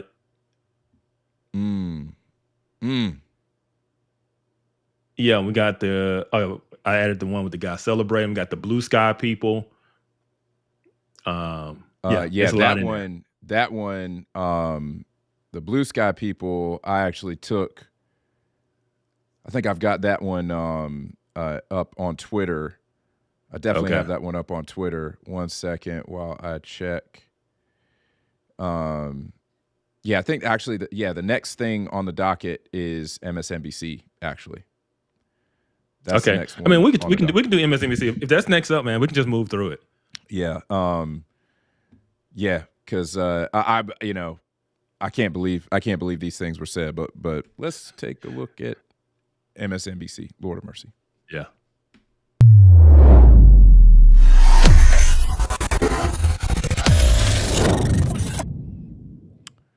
Remember, this isn't just some random social media account. This is MSNBC. In which a shooting like this happens.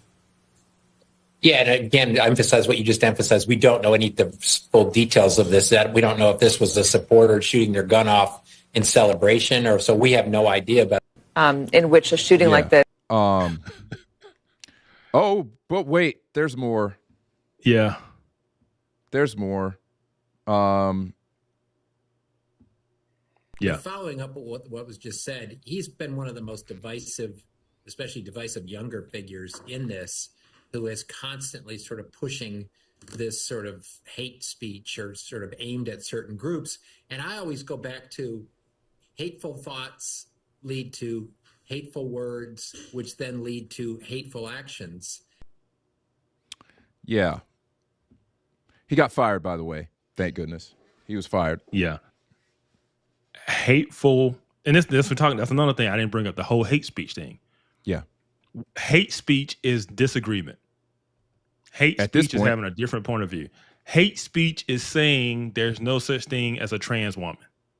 That's hate speech. Right. And so hateful thoughts lead to hateful speech, leads to hateful actions. Like, yeah, there was nothing hateful about what Charlie Kirk was saying other than what people and human beings have believed for a long time. Right. You know, if I go out and say as a Christian who has believed in what Christians have believed for 2,000 years, that marriage is only between a man and a woman, then that is hate speech today, right? And even Julian in the chat talked about sojourner. You could be Christian and left. No, they're not Christian. No. They're just leftists with a just Christian facade. Yeah, their ideology is leftism, not Christianity. Yeah. Listen, if you try to tell me that you can be a leftist and a Christian, you are basically flat out right there saying that you don't actually understand the Bible. You don't understand Christianity. And like I said, I'm highly familiar with sojourners. I am. They're not. It's like the United Methodist Church down the street with the rainbow flag and the BLM flag outside with the female priestesses, right? Not Christian. And it's like, oh no, they're Christians. Like, no, they are not. Nope. Nope. But we ain't playing with about them anymore love. either. We ain't playing with them no more about either. Love. You know, it's just progressive ideology. Like I said, progressivism comes out of Puritanism. It comes out of Christianity. Marxism is, a lot of people view Marxism as really just a Christian heresy. It borrows a lot from Christianity. It just creates a different framework, understanding, and end goal.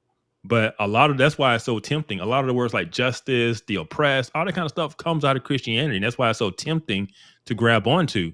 But when you break it down, it is completely different than the way in which the Bible explains and describes and defines these things, right? And so you can't hold to this is what I will say. I'm just going to make it real simple. The Bible, the New Testament was written 2,000 years ago. The Old Testament, you're talking about 3,500 years ago. Now, imagine a book that old and you think that it fits modern day progressivism. If your Christianity lines up perfectly with modern day leftist progressivism, I guarantee you're not believing something written 2,000 years ago. No. You're just not. Nope.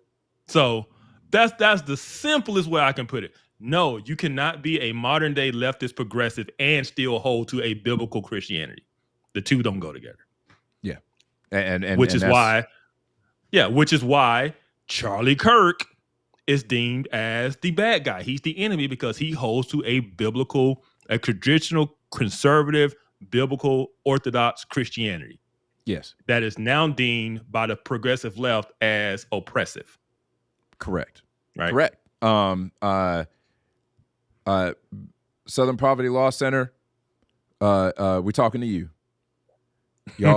Y'all basically at this point, y'all just randomly decide that somebody is a hate group. Y'all marking people for death at this point, basically. That's a good point. That needs to be addressed. That needs to be addressed. They label anybody as a hate group who doesn't agree with progressivism. Yeah, insane. Right. Insane. Yeah. So we told y'all that there was a man who was celebrating literally right after Charlie Kirk got shot, and we've got the video of that right here.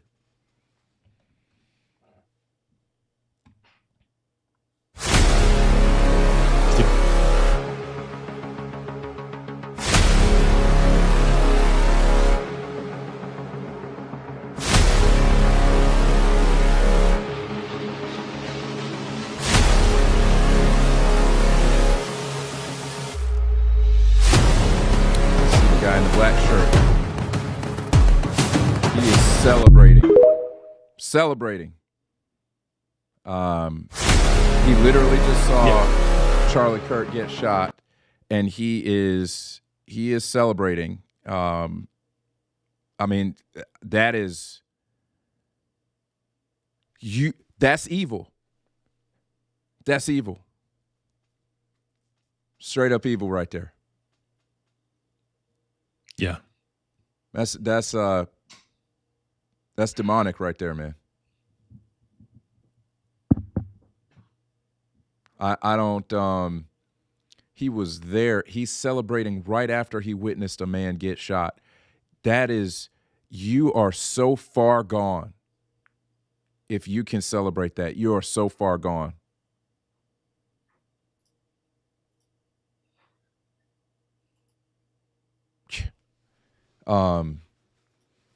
This is what we talking about. This ain't it. I mean, we could go to Blue Sky. We go show y'all what's happening over on Blue Sky. I took where we got that? Some of these screenshots of these folks who are, let's see. Do we want to go, Kev, do you want to show the Blue Sky folks, or you want to go to Nick Freitas?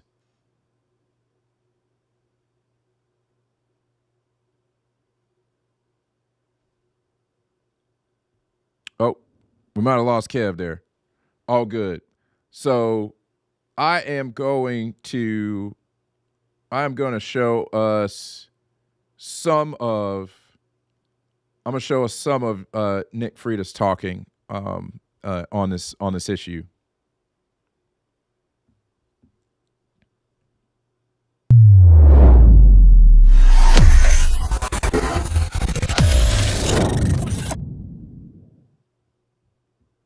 Real quick, just so everyone has context of what I'm talking about.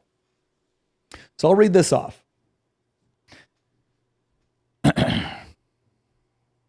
This was read my tweet. We'll put that one on there.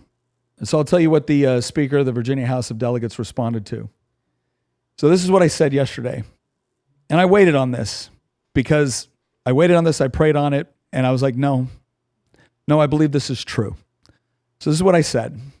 I said, I am told that as a state representative, this is the moment where I'm supposed to express my heartfelt condolences and then stand in solidarity with those on the other side of the aisle as we condemn political violence and stand unified as one people. But we aren't one people, are we? The truth is we haven't been for some time now, and there is really no point in pretending anymore if there ever was. We are two very different peoples. We may occupy the same piece of geography, but that is where the similarities seem to abruptly end. I convinced myself for a long time that whenever the left called me a racist, a bigot, a sexist, a fascist, a threat to democracy, for even the most innocent of disagreements, that it was simply hyperbolic rhetoric done for effect. And now the effect is a widow and 2 orphaned children because the left couldn't bear the thought of a peaceful man debating them and winning. I don't think they realize it yet, but murdering Charlie is going to be remembered as the day where we finally woke up to what this fight really is. It is not a civil dispute among fellow countrymen. It's a war between diametrically opposed worldviews which cannot peacefully coexist with one another. One side will win and one side will lose. Charlie tried to win that fight through argumentation, through discussion, through peaceful resolution of differences, and the other side murdered him. Not because he was extreme or inciting violence or any other hyperbolic slur they hurled at him. They murdered him because he was effective, because he was unafraid, because he inspired others and made them feel like they had a voice, that they were not alone. And he did it at the very institutions which have fomented so much hatred toward conservatives. I don't want to stand in solidarity with the other side of the aisle. I want to defeat you. I want to defeat the godless ideology that kills babies in the womb, sterilizes confused children, turns our cities into cesspools of degeneracy and lawlessness, and that murdered Charlie Kirk. Social media is aflame right now with leftist celebration of Charlie's death. I wonder if any among them understand what has just happened. If there is a Yamamoto somewhere in their midst warning that all they have done is awoken a sleeping giant. I doubt it. I think they gave up such introspection and self-awareness long ago. I don't know exactly what will happen next. I just know that it won't be the same as what has happened in the past. There will be thoughts and prayers. Charlie would have wanted prayers, not for himself, but for those left behind and for the country that he loved. But then there will be a reckoning. My Christian faith requires me to love my enemies and pray for those who curse me. It does not require me to stand idly by in the midst of savagery and barbarism, quite the opposite. So every time I feel tired, every time I feel discouraged or overwhelmed, I am going to watch the video of a good man being murdered in Utah. I will force myself to watch it, and then I will return to the work of destroying the evil ideology responsible for that and so much more. Rest with God, Charlie. Your fight is over. Ours is just beginning. So Don Scott decided that he was going to post this, because of course he would. Yesterday, without any proof or facts, an elected delegate and member of the House of Delegates said these words, and the other side murdered him, speaking on the horrible murder of Charlie Kirk. Democrats I served with have denounced the horrific shooting and expressed our condolences to the family of Mr. Kirk. It is sad a Republican member of the Virginia House of Delegates would use these words. It's not a civil dispute among fellow countrymen. It's a war between diametrically opposed worldviews which cannot peacefully coexist with one another. I know Nick Freitas. I actually like Nick Freitas. He is a combat veteran. He wore the cloth of this nation. I admire his ability to connect with people, but on this one, he is wrong. He must be wrong, except that I'm not. I'm not. I've actually been in the legislature longer than you have, Don. And let me tell you something.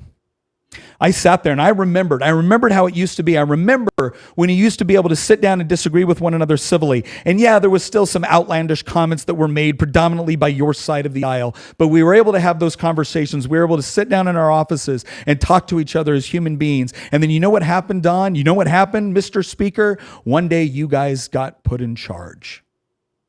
I remember it. You won the House, you won the Senate. You had the governor's mansion, the attorney general's office. You had the lieutenant governors. And I watched what happened. It wasn't just the extreme legislation that came across. It wasn't just about trying to allow for abortion up to the point of birth or engaging in gun confiscation. It wasn't about doing all of the things that you promised us you didn't actually believe in. It was the way you treated us as individuals. It was almost as if our humanity was lost the moment you got power.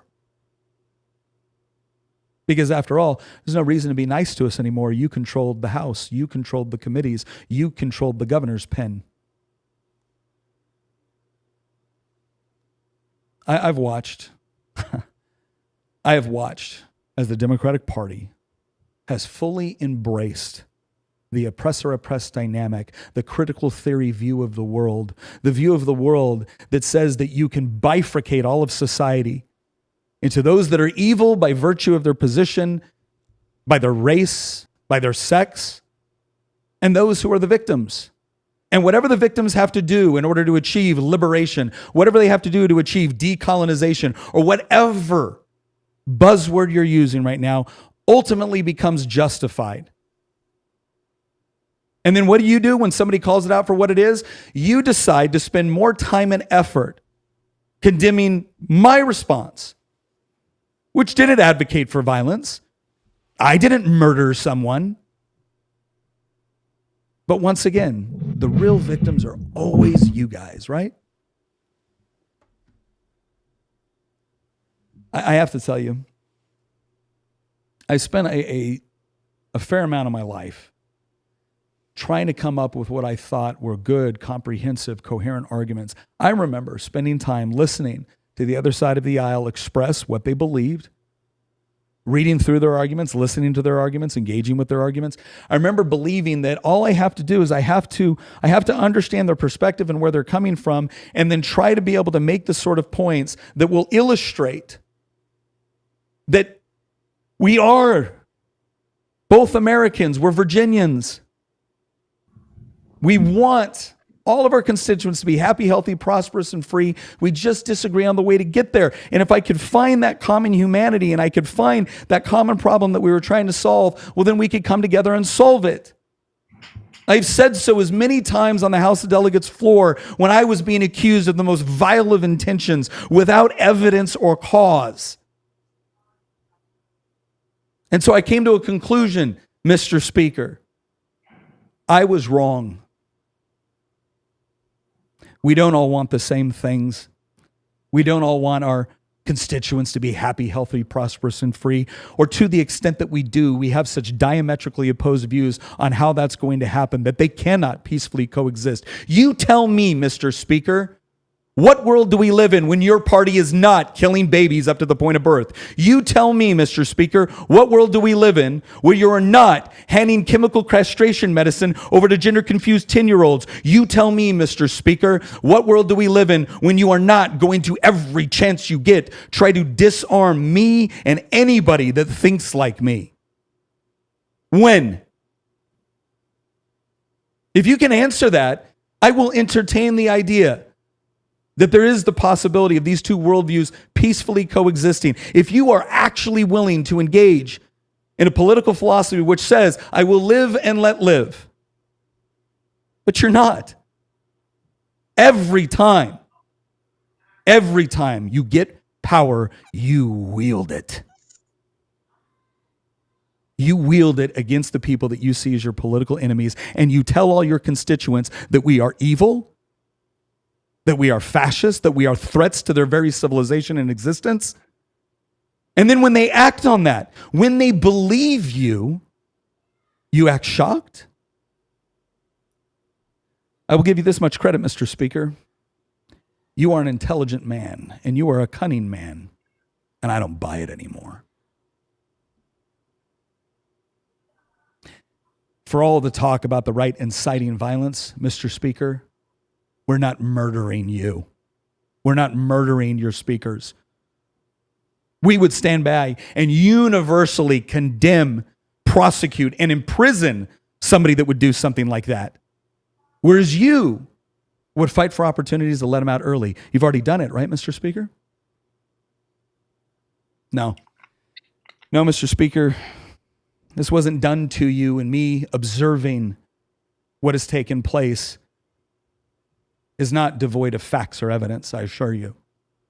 It's come from very, very carefully following what has been taking place in our country over the last decade. Beyond that even. I didn't want this. I wanted to believe. I wanted to believe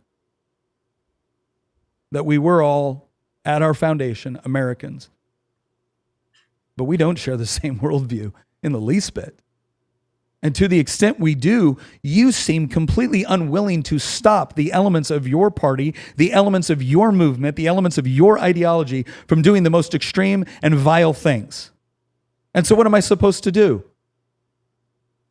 Are we just supposed to take solace in the fact that you assure us that this is wrong and you don't believe it and you don't support it? Now, I think what you're all really upset about is that for the longest time, you were able to charm us into believing that you didn't really believe the extreme things you said about us. It was just for politics. It's just to win an election. Well, Mr. Speaker, whether you believe it or not, the people who listen to you do believe it. And they're willing to act on it. And they're willing to celebrate it. Now I'm going to say what I said at the beginning of this, because I not only owe it to God, I owe it to Charlie. I will not be overcome by evil, and I will diligently fight to overcome evil with good. And I'll never advocate for the killing of innocent, no matter how much I disagree with them or their vile policies or their vile comments. It's not who we are. But do not expect us to go quietly into the night either. My faith does not obligate me to stand by and watch this take place.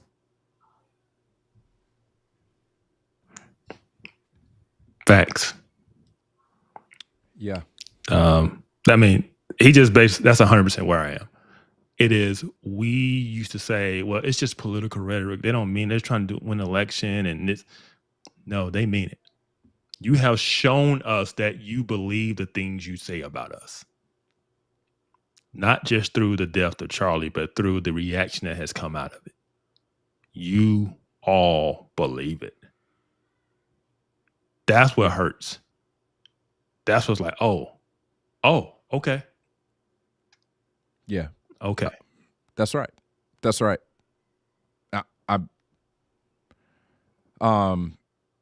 So like we've got a couple more things essentially that buttress the point that Nick is making. One, in our comment section, Mr. Julian saying that Friedis sounds like a supervillain because he is. This is what we're talking about right here. This is what we're talking about right here. Thank you for giving us prime example. Yep. Because take a bow. Take a bow, Mr. Julian. Yep. There you go. There you go. You called him a supervillain. And think about what he just said. Think about what Nick was just saying, like how we're fellow Americans, we're fellow Virginians. I'm willing to work across the aisle, come to a compromise when we don't like supervillain. Yep. That's right. You do not appreciate our reasonableness. Correct. Therefore, right. You will no longer receive it. We will take you at your word that you believe the things you say. And we will treat you accordingly. That's all we're saying. Yep. I mean, this is exactly the kind of stuff that exactly the kind of stuff that you know. That leads to people getting shot. No, he does not sound like Lex Luthor, Julian. No, he doesn't. And this is part of the problem. And yeah, I mean, our ideologies can't coexist. They can't. And Nick is right. One ideology will win and one ideology will lose. But I can promise you that... And that's the game. That's the thing. That's the game they've been playing. And we weren't playing that game. No. And now we realize the game that's being played. Yeah.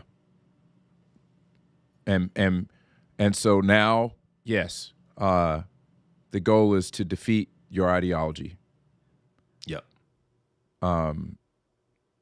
We will not tolerate the ideology any further. We will not pretend that we both want the same thing for people. We will not pretend that we want to live that we share values. We don't even share the same definition of right and wrong. We don't share the same definition of love.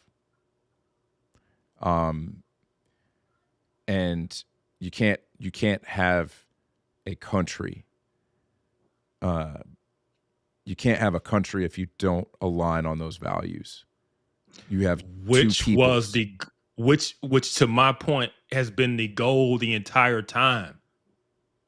The goal the entire time has been to rip our country apart by creating a different worldview Yes. and nation within the nation to tear down the old nation.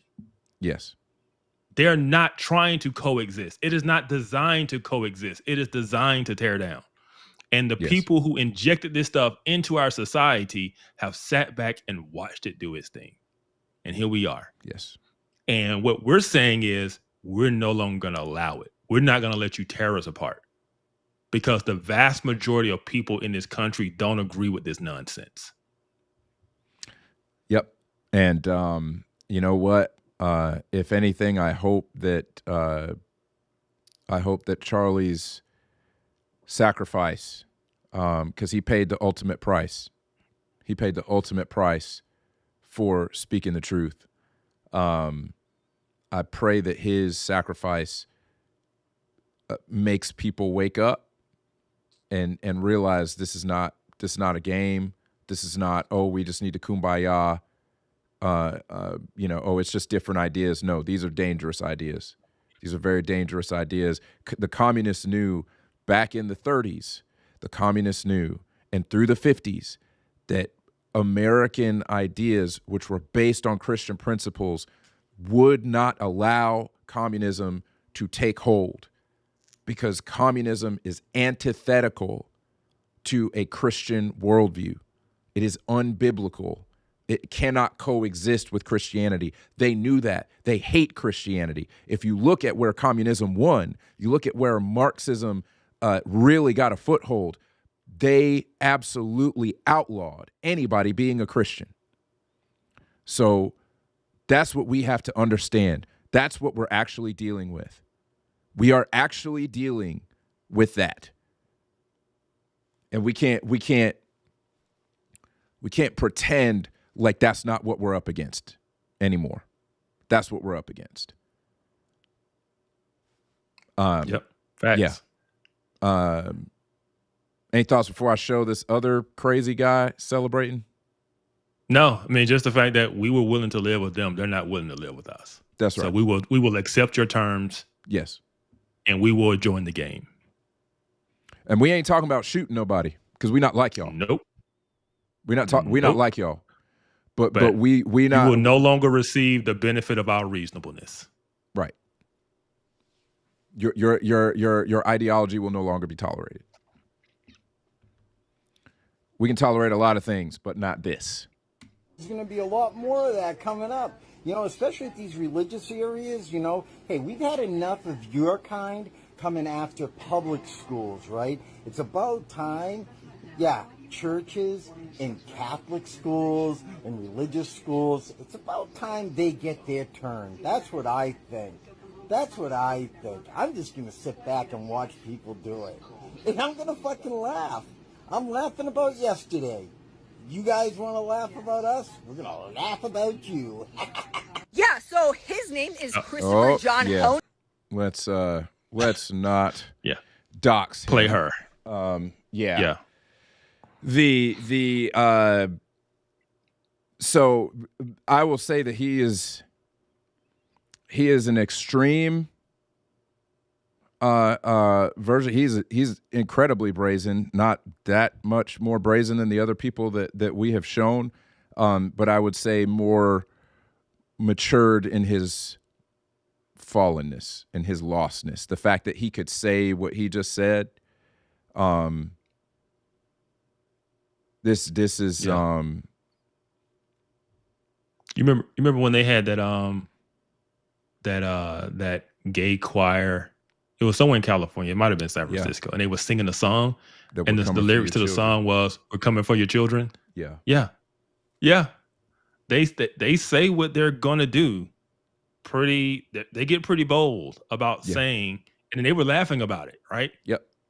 And then when you bring up the idea that, hey, this stuff is being indoctrinated in our schools, what did they gaslight you? This is not happening in schools. Right? But then they'll sing a song about we're coming after your children. We're coming for your kids. Yeah. We're not playing this game no more, man. No. We're not playing it. And when we talk about it's not fringe. We have more examples to show this is not fringe. This is average people average people who subscribe to this ideology. Let's take a look at Blue Sky. Let's take a look at Blue Sky. And I know people probably can't read that, but just know that Blue Sky put out some type of message or warning because it got so bad. It got so bad. They had to threaten to suspend people's accounts because they had so many people on Blue Sky celebrating Charlie Kirk being killed, and then calling for other people to be killed. So they're calling for J.K. Rowling. They're calling for Ben Shapiro to be killed. They're out here calling for Matt Walsh. I mean, dude, it's and they're not the only ones. And that's on Blue Sky. I saw it on X. Oh, absolutely. This is just Blue Sky, right? Yeah. Charlie Kirk is dead. Yay. One less misogynist POS on the planet. Do Trump next. Not sorry. I mean, that's one of these posts out of all of these. I mean, we keep going. Look at this. That somebody listed out a whole list and got Charlie Kirk's name scratched off. Oh, right. Man. Right. Go get Trump next. Yeah. Man. Praying Elon is next. Yeah. This is what we mean. Like, the political rhetoric gets so bad to where, like I said, any disagreement you're labeled with the most vile label, like misogyny, racist, homophobe, transphobe. Everything is labeled. Yep. Any disagreement is labeled. That's right. Danger, threat to democracy, all of these things. And then you wonder why people behave in the way they do, right? Because you're clearly a POS if you believe in traditional gender roles, right? Yeah. Clearly, right? You deserve to die. Off the face of the earth. You believe in traditional gender roles, right? But that's where we are. That is where we are. And it's by design. The new ideology hates the old, right? So if you think about conservatism is about conserving what has been or what was given. You're conserving something, right? So basically anyone who is a conservative is therefore deemed the enemy of what they would deem as progress. Because if you're conservative, then that means that you must be a misogynist, you must be racist, you must be a homophobe and a transphobe because you don't affirm, all of these different things. And so once you've labeled the entire other side, that half the country, you have now just completely dehumanized people because we're nothing but our labels, right? And therefore, it is justified to take us out because that is how they're going to get not only power, but to their end utopia, of no guns, universal health care, universal basic income, government-owned grocery stores. Oh, yeah, communism.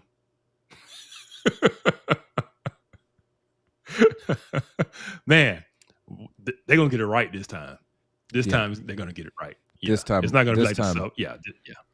This time, we'll only kill 10 million instead of 30 or 50. Yeah.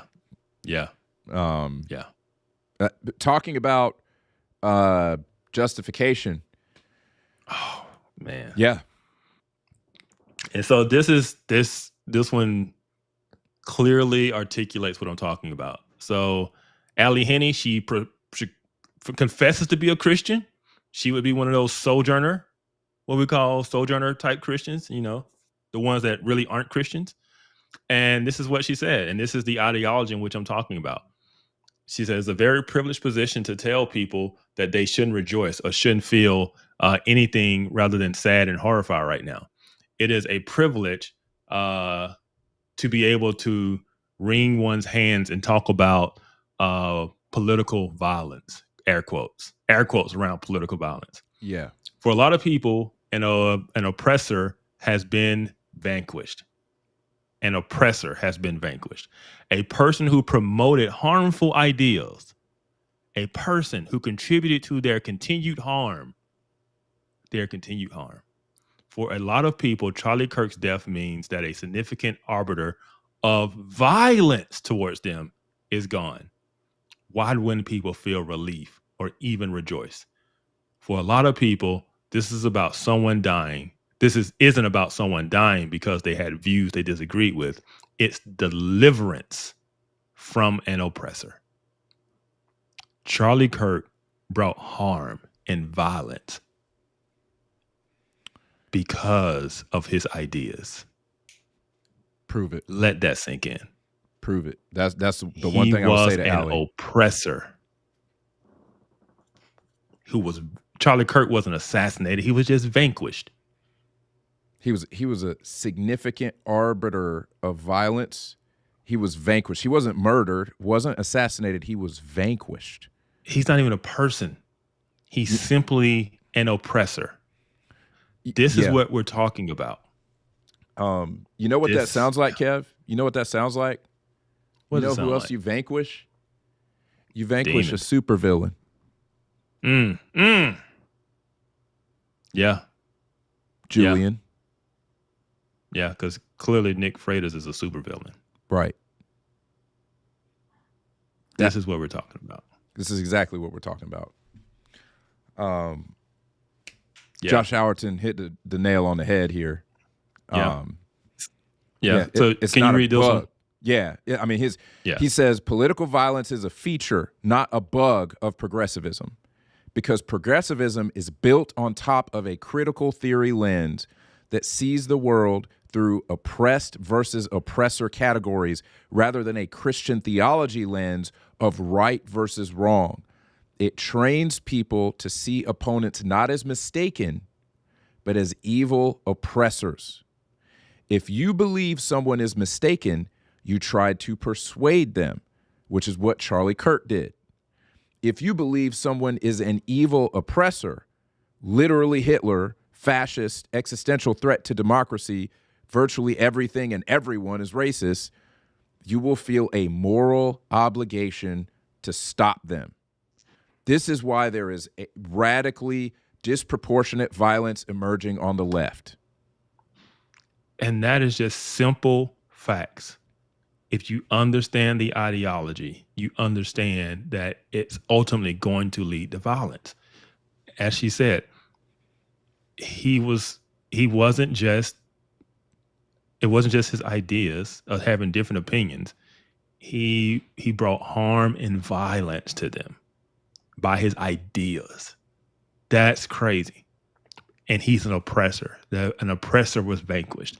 And so who are the oppressors? Who are the oppressors? So this is what I like. This is the oppression matrix. So you understand this, you will understand how they view, like I say, not right and wrong, but who's the oppressor and who's the oppressed. And you always take the side of the oppressed, right?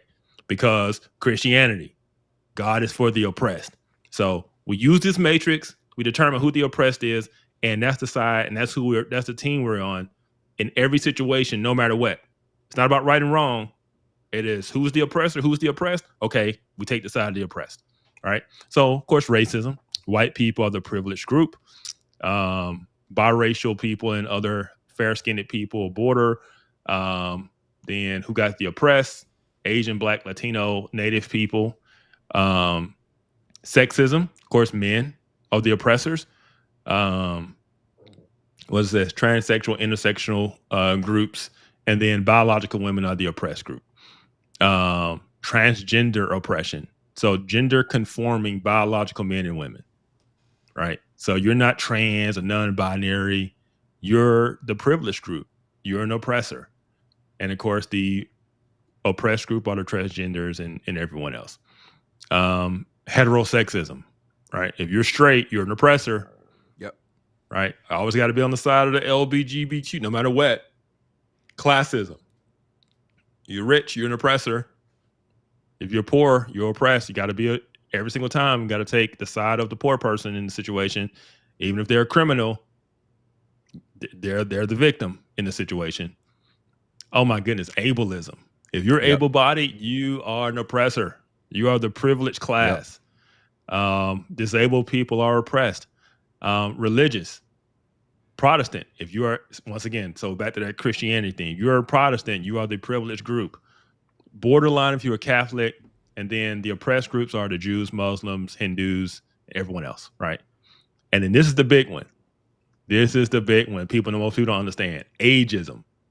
The privileged group are the adults, who are the oppressed people, the elderly and young people, right? So why is this last one important? All right.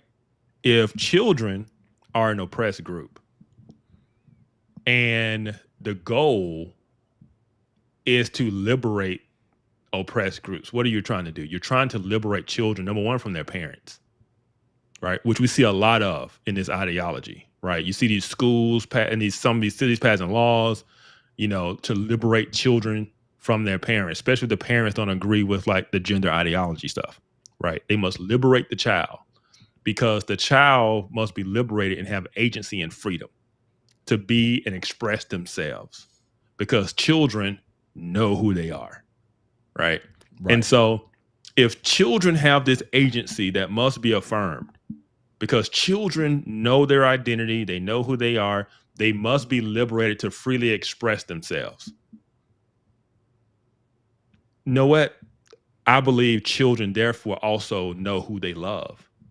That's right. And if children know who they love as autonomous, liberated human beings, then there's nothing wrong with minor attracted persons and them finding love and loving each other because love is love. And we're not making that up. We're not making it up. If you read the critical theory language, they go into it. Yep. This is real, folks. Not our words. Worldview. Their words. Yeah. I'm just trying to lay out the logic of it for people to understand how they get there. Right. And so when Christians and people who study this stuff say, hey, we're headed towards pedophilia being normalized, people say, oh, that's crazy. Right. They said the same. Remember they laughed at Dennis Prager when he said they're going to start saying men can menstruate. And Bill Maher and his guests started laughing at him. The audience started laughing at him. I was like, what are you talking about? You're nuts. That's just loony. He's like, I'm telling you, they're going to start saying that men can menstruate. True enough, 5 years later, men can menstruate. We no longer breastfeed, it's chest feeders. It's no longer, it's birthing person. Right. Right. Anybody who's paying attention and understands the ideology know where we're headed. Right. And I'm telling people we are headed because they already went away from pedophilia and pedophiles. It's minor attracted persons. That's right. Right. Just like they don't say child sex changes. It's gender affirming care. It's all just language change. It's all the same stuff. They're going to get to the point where minor attracted persons and young people who are liberated and who know who they are and know who they love can engage in free, loving intercourse. Because love is love.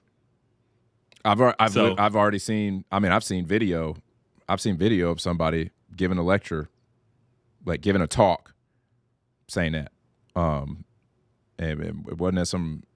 Yeah, I mean, it wasn't some random place. So this is leftism. This is progressivism. This is the oppressor-oppressed matrix. And if you aren't aware of this stuff, you don't understand what's going on, right? You don't understand. And this is the thing, too, when we get to the politics of it. The Democrat Party is controlled by the progressive left. Yes. That is why even though they were defeated in the ballot box, Democrats still won't give up on this trans stuff because they can't, because the progressive left is all about it.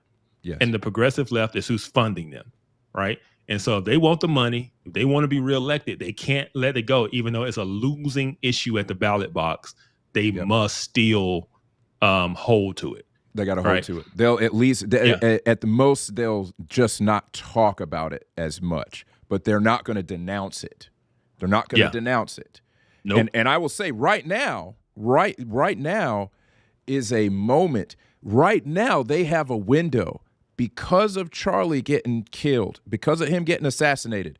They have a window where they could change it, but I don't think they will. They will not. They do in Nashville? In Nashville, when the trans shooter shot up the church, they immediately went to defend the trans community. Yep. F them kids. Yeah. Those are white Christians. F them kids. We got to protect the trans people. What just happened in Minneapolis at that church shooting? Yeah. Where they came out and said, this is not, we want to protect the trans community. It's not about F them white Catholic kids. Because you got to understand the oppressor matrix. Those are little future oppressors. Right? Those are white hetero. Yeah. The problem that I have, because I'm not saying that they all saying F them kids. You actually had.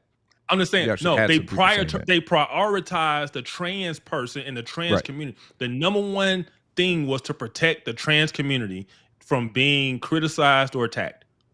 Yeah. That was the number one priority when both of these school shootings happened. And in no other time does that happen. If someone goes and shoot up a synagogue, what do? When we talk about anti-Semitism, right? Yeah. Right? But when a church gets shots up, nobody talks about anti-Christianism or anything like that. Yeah. No. It's never. But now. Because you can't be a victim. You're an oppressor. You can't even be a Jew now. They don't even talk about anti-Semitism no more. It's Islamophobia now. The Jews are the problem in their linchpin because on one hand, Jews are a minority group that is oppressed because of anti-Semitism. But on the other hand, Zionism and Israel, Jews are an oppressor. And so this is where they get all thrown off by how to handle cognitive Jews. Dissonance. Yeah. It messes them up. When October 7th happened, what did they say? Oh, we need to protect against Islamophobia. Outrageous. Yep. Outrageous. Because in the context of October 7th, Palestinians were the oppressed and Israel, the Jews, were the oppressors. So they have to be on the side, regardless of how brutal that attack was, how unprovoked it was. It was an act of liberation. We are on the side of the oppressed. Israel is wrong, and we got to protect against Islamophobia. Correct. That is how, if you understand the oppressor-oppressed matrix, you will understand how they come out and say this stuff and the positions they take, right? And all we're saying is, we're not tolerating this stuff no more. No. This is nonsense. This is putting us down a crazy road. The woke movement kind of already died, but just like we are done acting like, and because it's the thing, a lot of those Democrats who are pushing this stuff don't believe it. Right. They don't believe it, but they're being paid to push it. They know if they want to stay in office, they have to push it. We're saying if you choose to continue down this road, there's just going to be problems. We are not going to treat you as equal and honest brokers because you are pushing us down a horrible road. That's right. Right. That of an ideology that does not see anyone who disagrees with it as even a human being. You are simply an oppressor. Yes. Yes. That must be vanquished. That's that's straight up. And y'all take that to the bank. What Kev just said, you will be able to understand the mentality or at least do the math. You'll at least be able to do the math and understand how they arrive at a certain conclusion. If you understand the oppressed versus oppressor matrix, that is exactly how you get queers for Palestine. That's how you get there. Yeah. That's it. I'm a big fan. Yeah. One of the things that I love is understanding the underlying causes of something and to get down, because almost everything in life, the real underlying causes of any major effect are usually simple. It's usually a small number of very influential or effective causes. And I'm talking about anything in life.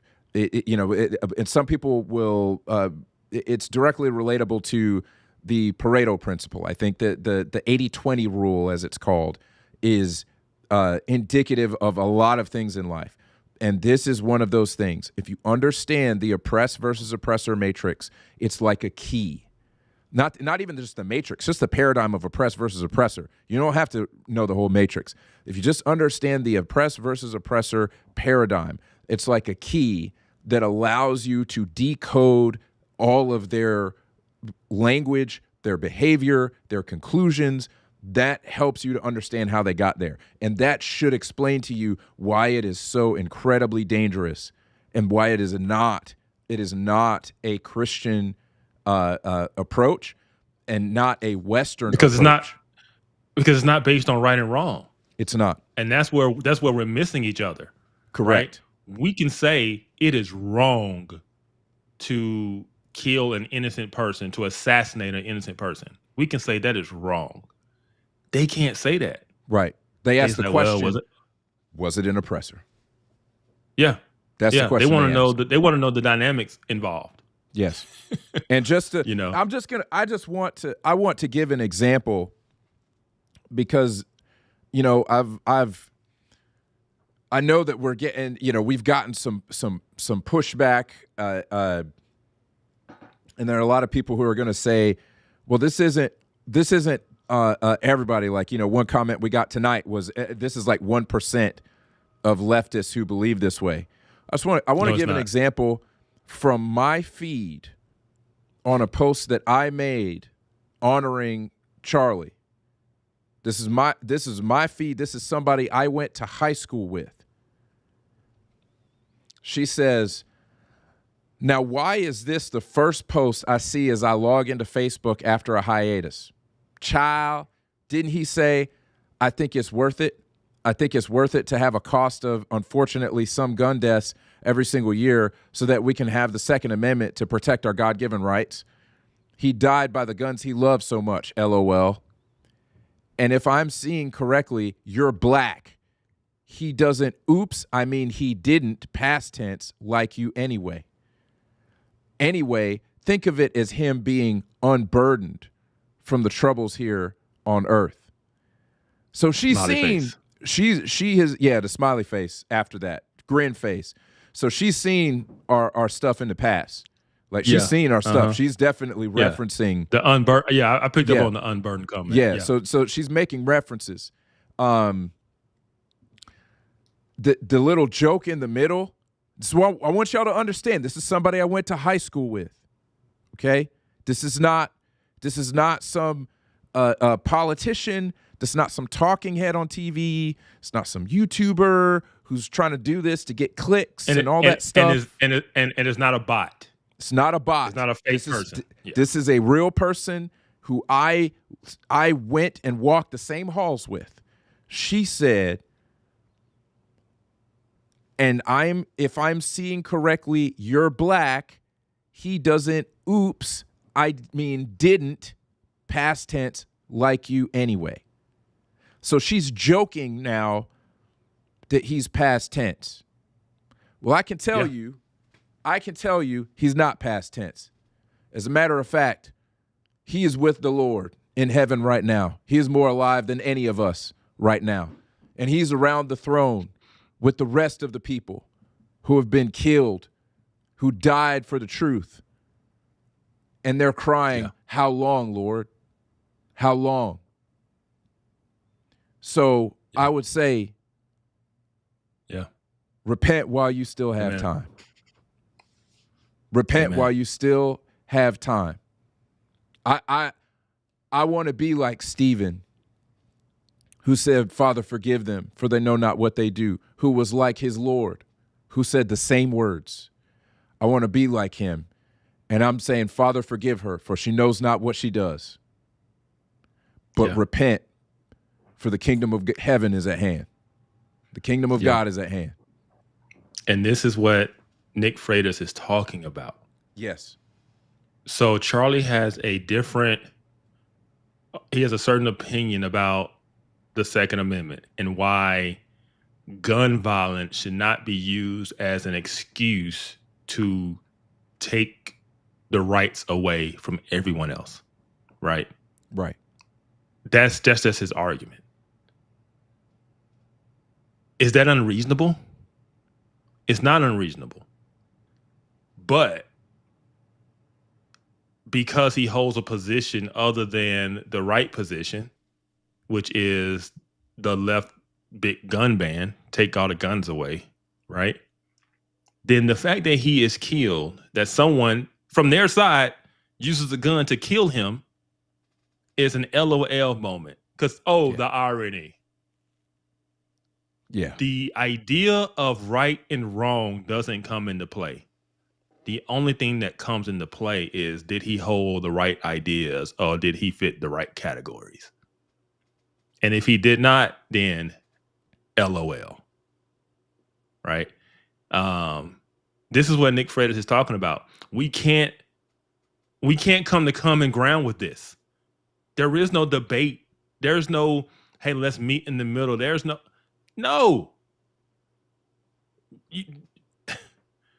We can't coexist with that. Right. Yeah, it can't be you hold to the exact right positions or you fit the exact right categories or else. That is what we've been faced with. Either bow or a bullet. Which ironically is the motto of every communist revolution. Yep. Either you are with the revolution or you catch a bullet. Yep. And we know that. And which is why we're not giving up guns. No. Because we know what happens when we do. That's right. That's right. And again, we said the gun's not the problem. The guns are not the problem because people had guns. It was more normal to have a gun 50 years ago. It was more normal to have a gun 50 years ago. And we didn't have mass shootings like we have now. But see that's the thing though. You caused the problems that caused the decay in society. Yes. You release the mentally ill people upon society. You don't punish the crime and put the criminals back on the streets.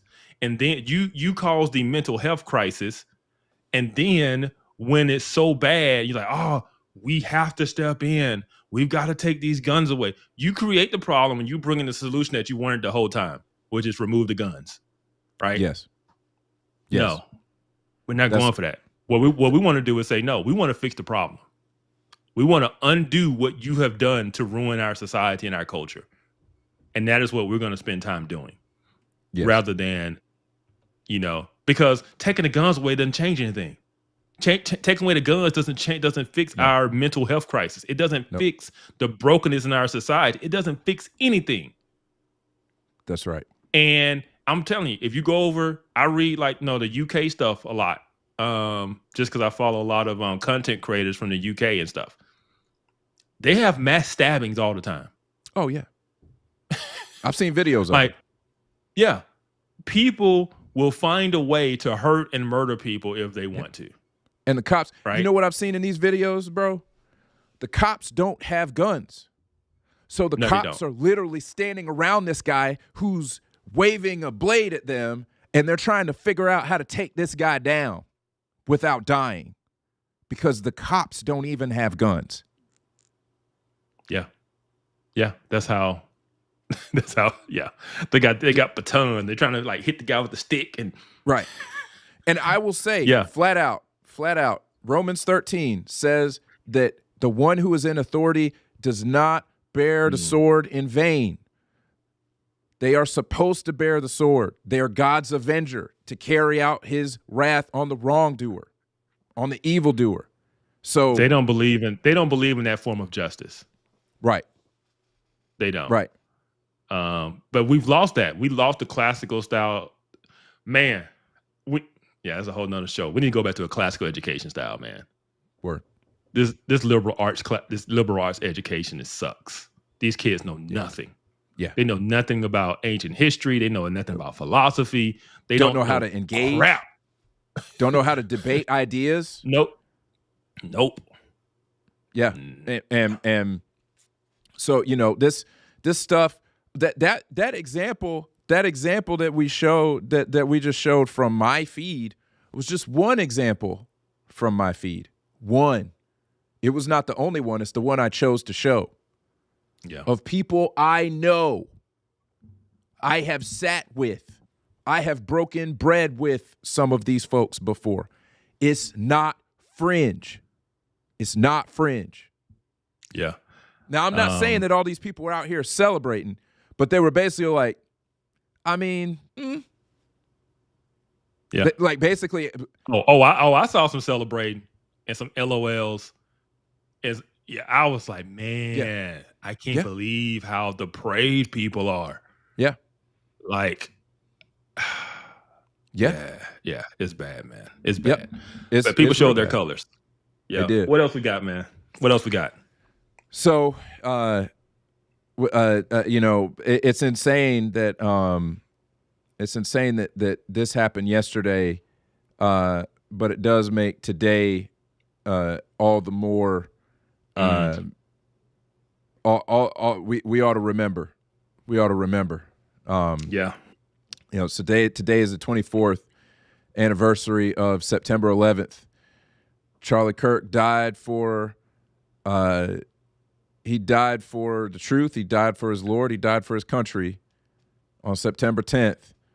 It makes September 11th have a little more meaning. We saw. I was saying, like, normally you would have thought this would have led the show off on a normal September 11th. No kind of deal. No, not at all. I mean, I just watched the videos. I was watching right before the show, as I was, getting everything put together, and I was watching a video of the plane flying into, one of the planes flying into the World Trade Center, and while they were showing the plane flying towards the building, they played a recording of a woman who was calling her family from the plane to tell them she was on a plane that had been hijacked, and that she loved them, and told her husband to tell the kids that she loved them. I've heard that call. Yeah, that's hard. Yeah. I have a friend from college. Her dad was one of the firefighters who died trying to save people from the building. Yeah.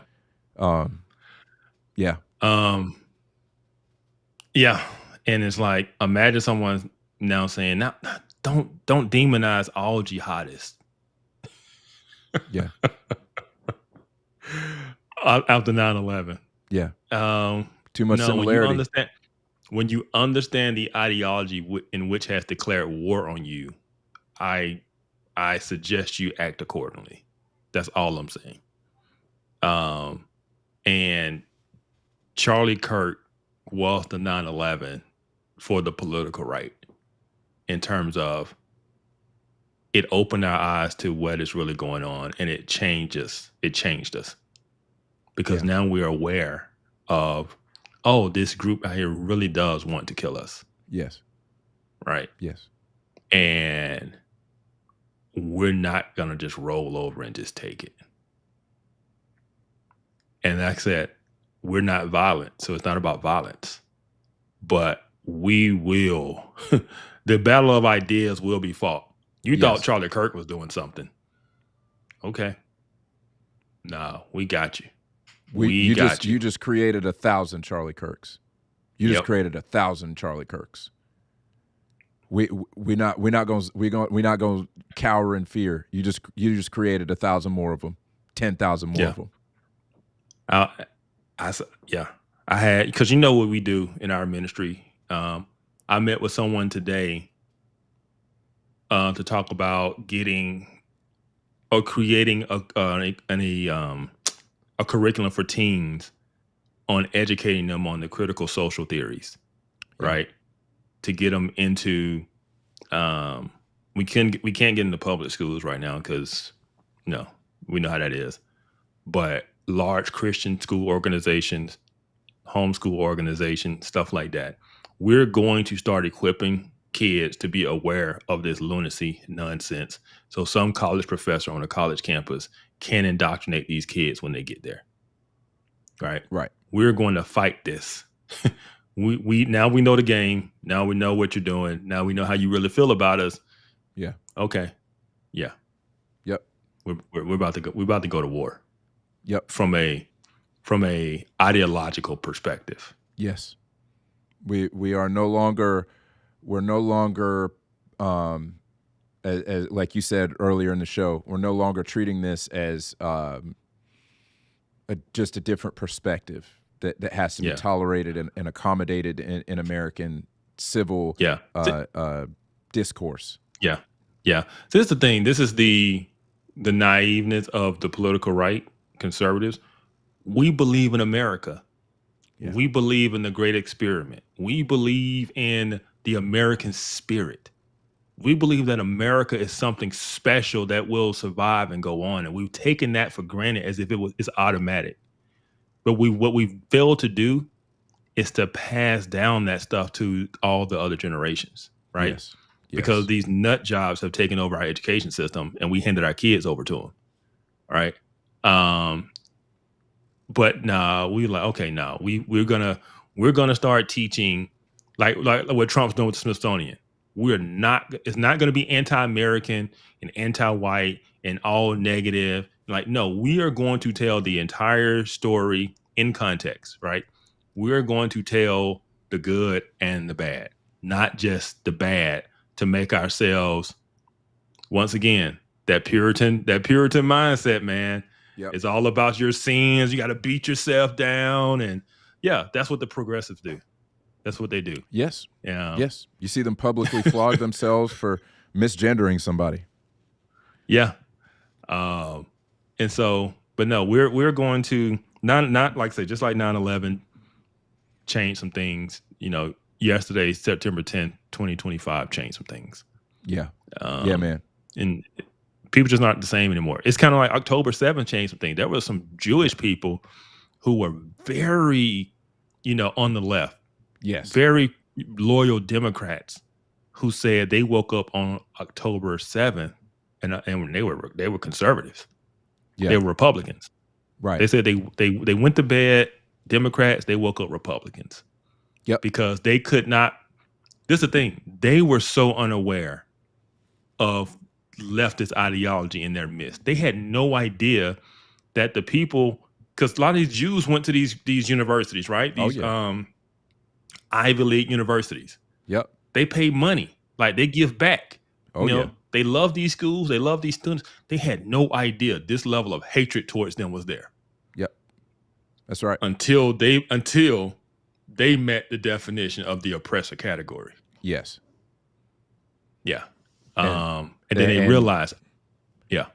Yeah, no, yeah, you're exactly right. They realized, like, oh, wait a minute. Like, we here now? Like, we're the target now?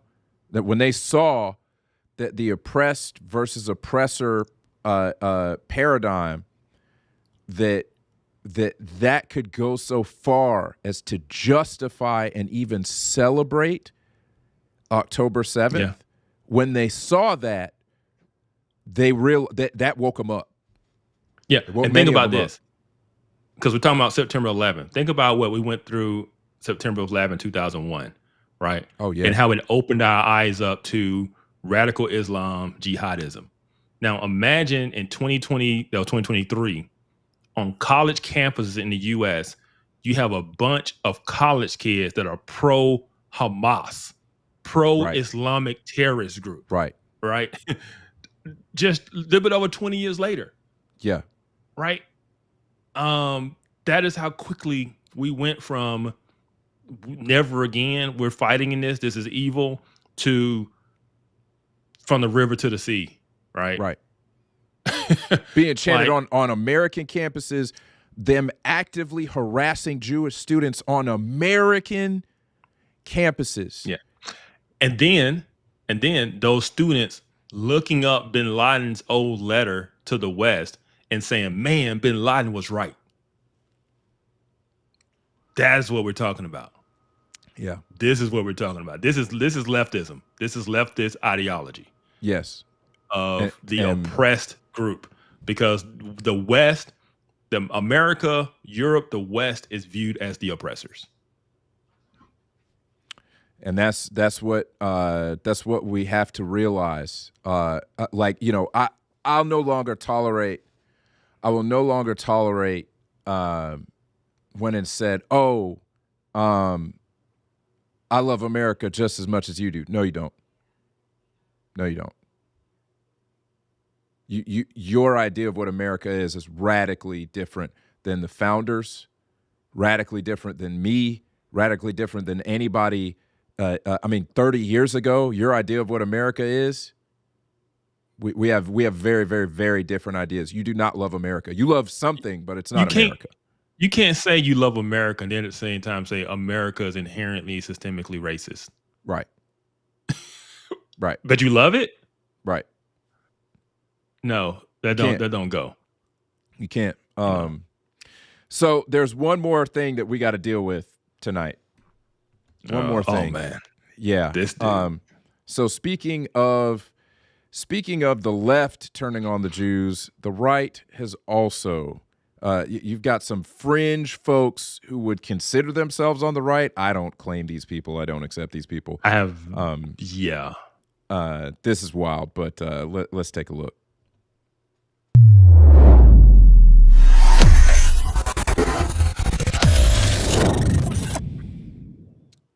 Yeah, I'll read this one off. So Ian Carroll says, yesterday was a turning point for Israel-U.S. relations.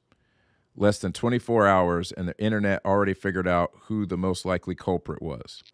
He was their friend. He basically dedicated his life to them, and they murdered him in front of his family. Israel just shot themselves.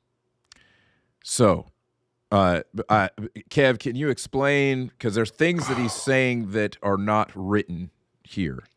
If you would explain the conspiracy theory that is behind this post on X. This is so wild because there's no evidence of what he posted.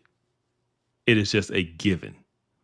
And we've talked about this with the whole woke right thing, where the idea is that it's always the Jews. Yeah. 9/11. Today's 9/11. 9/11 was the Jews. Who killed JFK? The Jews, right? And there's this growing sentiment. This is what I'm talking about, like Nazis not being tolerated. There's this growing sentiment that Hitler was right? Hitler was the guy who had figured it out, and he was trying to stop the Jews, right? And we got in the way because we were misled by the Jews, right? And so Churchill was the villain.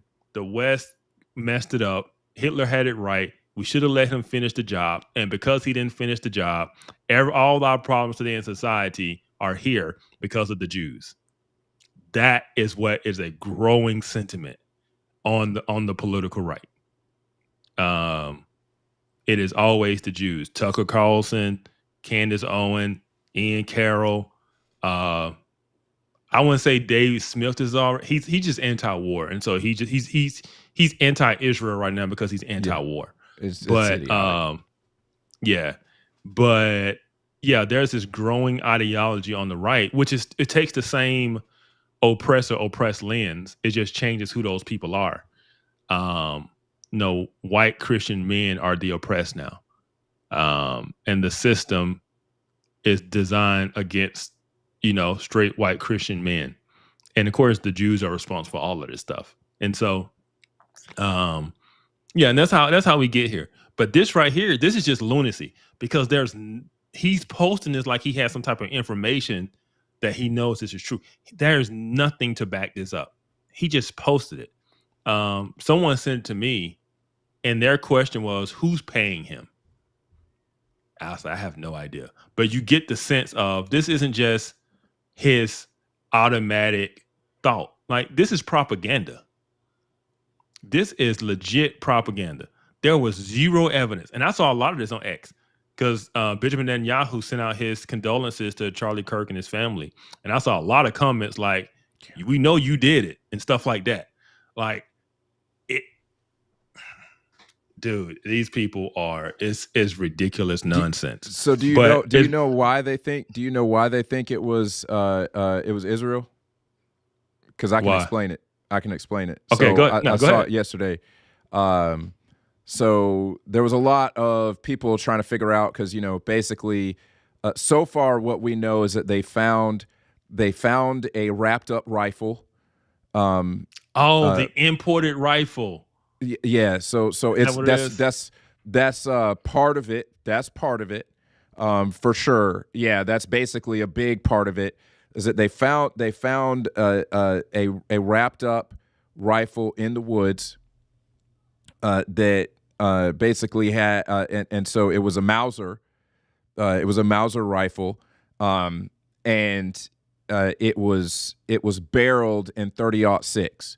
That's typically not what a Mauser rifle is barreled in. Like an actual German Mauser rifle is usually barreled for 8mm.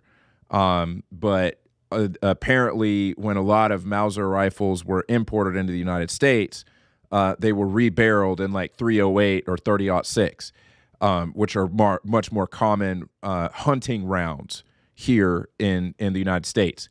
And so they found .30-06 casings that had trans and anti-fascist language and slogans engraved on them and graffitied on them. And so they found a spent casing that had still not been ejected from the rifle, in the rifle that had trans and anti-fascist stuff written on it.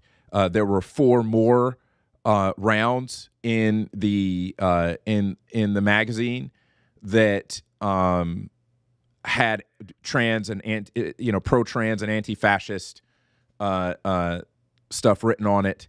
And so the theory is that because of the angle that the shot was made from, because the shot was about 100. Man, I think you they said said a whole lot to make this conspiracy theory work.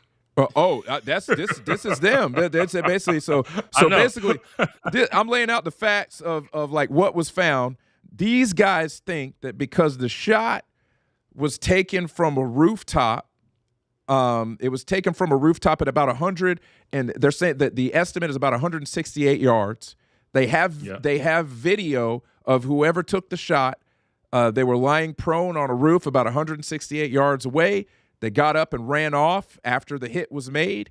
And people are saying that because of that, it must have been a pro.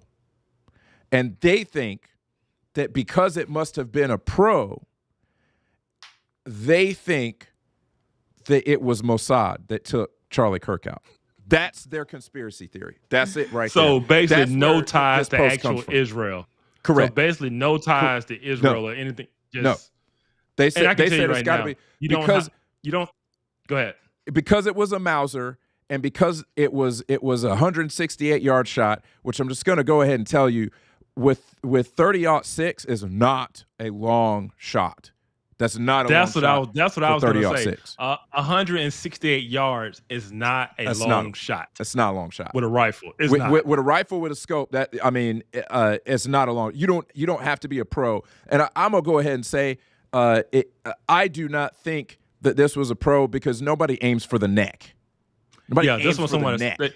Yeah, it's like if he hit him in the neck, that's a miss. It's a miss. He was probably aiming for the head and wound up not calculating the bullet drop and hit him in the neck. Now, again, .30-06 hyper accurate at 168 yards. I mean, older rifles though are not as high powered. So like this whole idea that it had to be a pro because it was a 168-yard shot, and it hit him in the neck, and it was literally one bullet that was fired.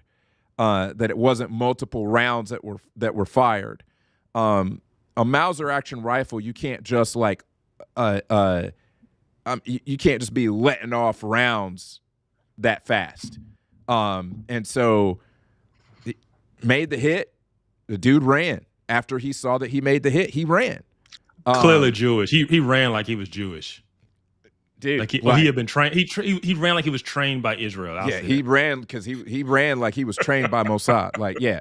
So and what they're saying is that because it was a Mauser action rifle,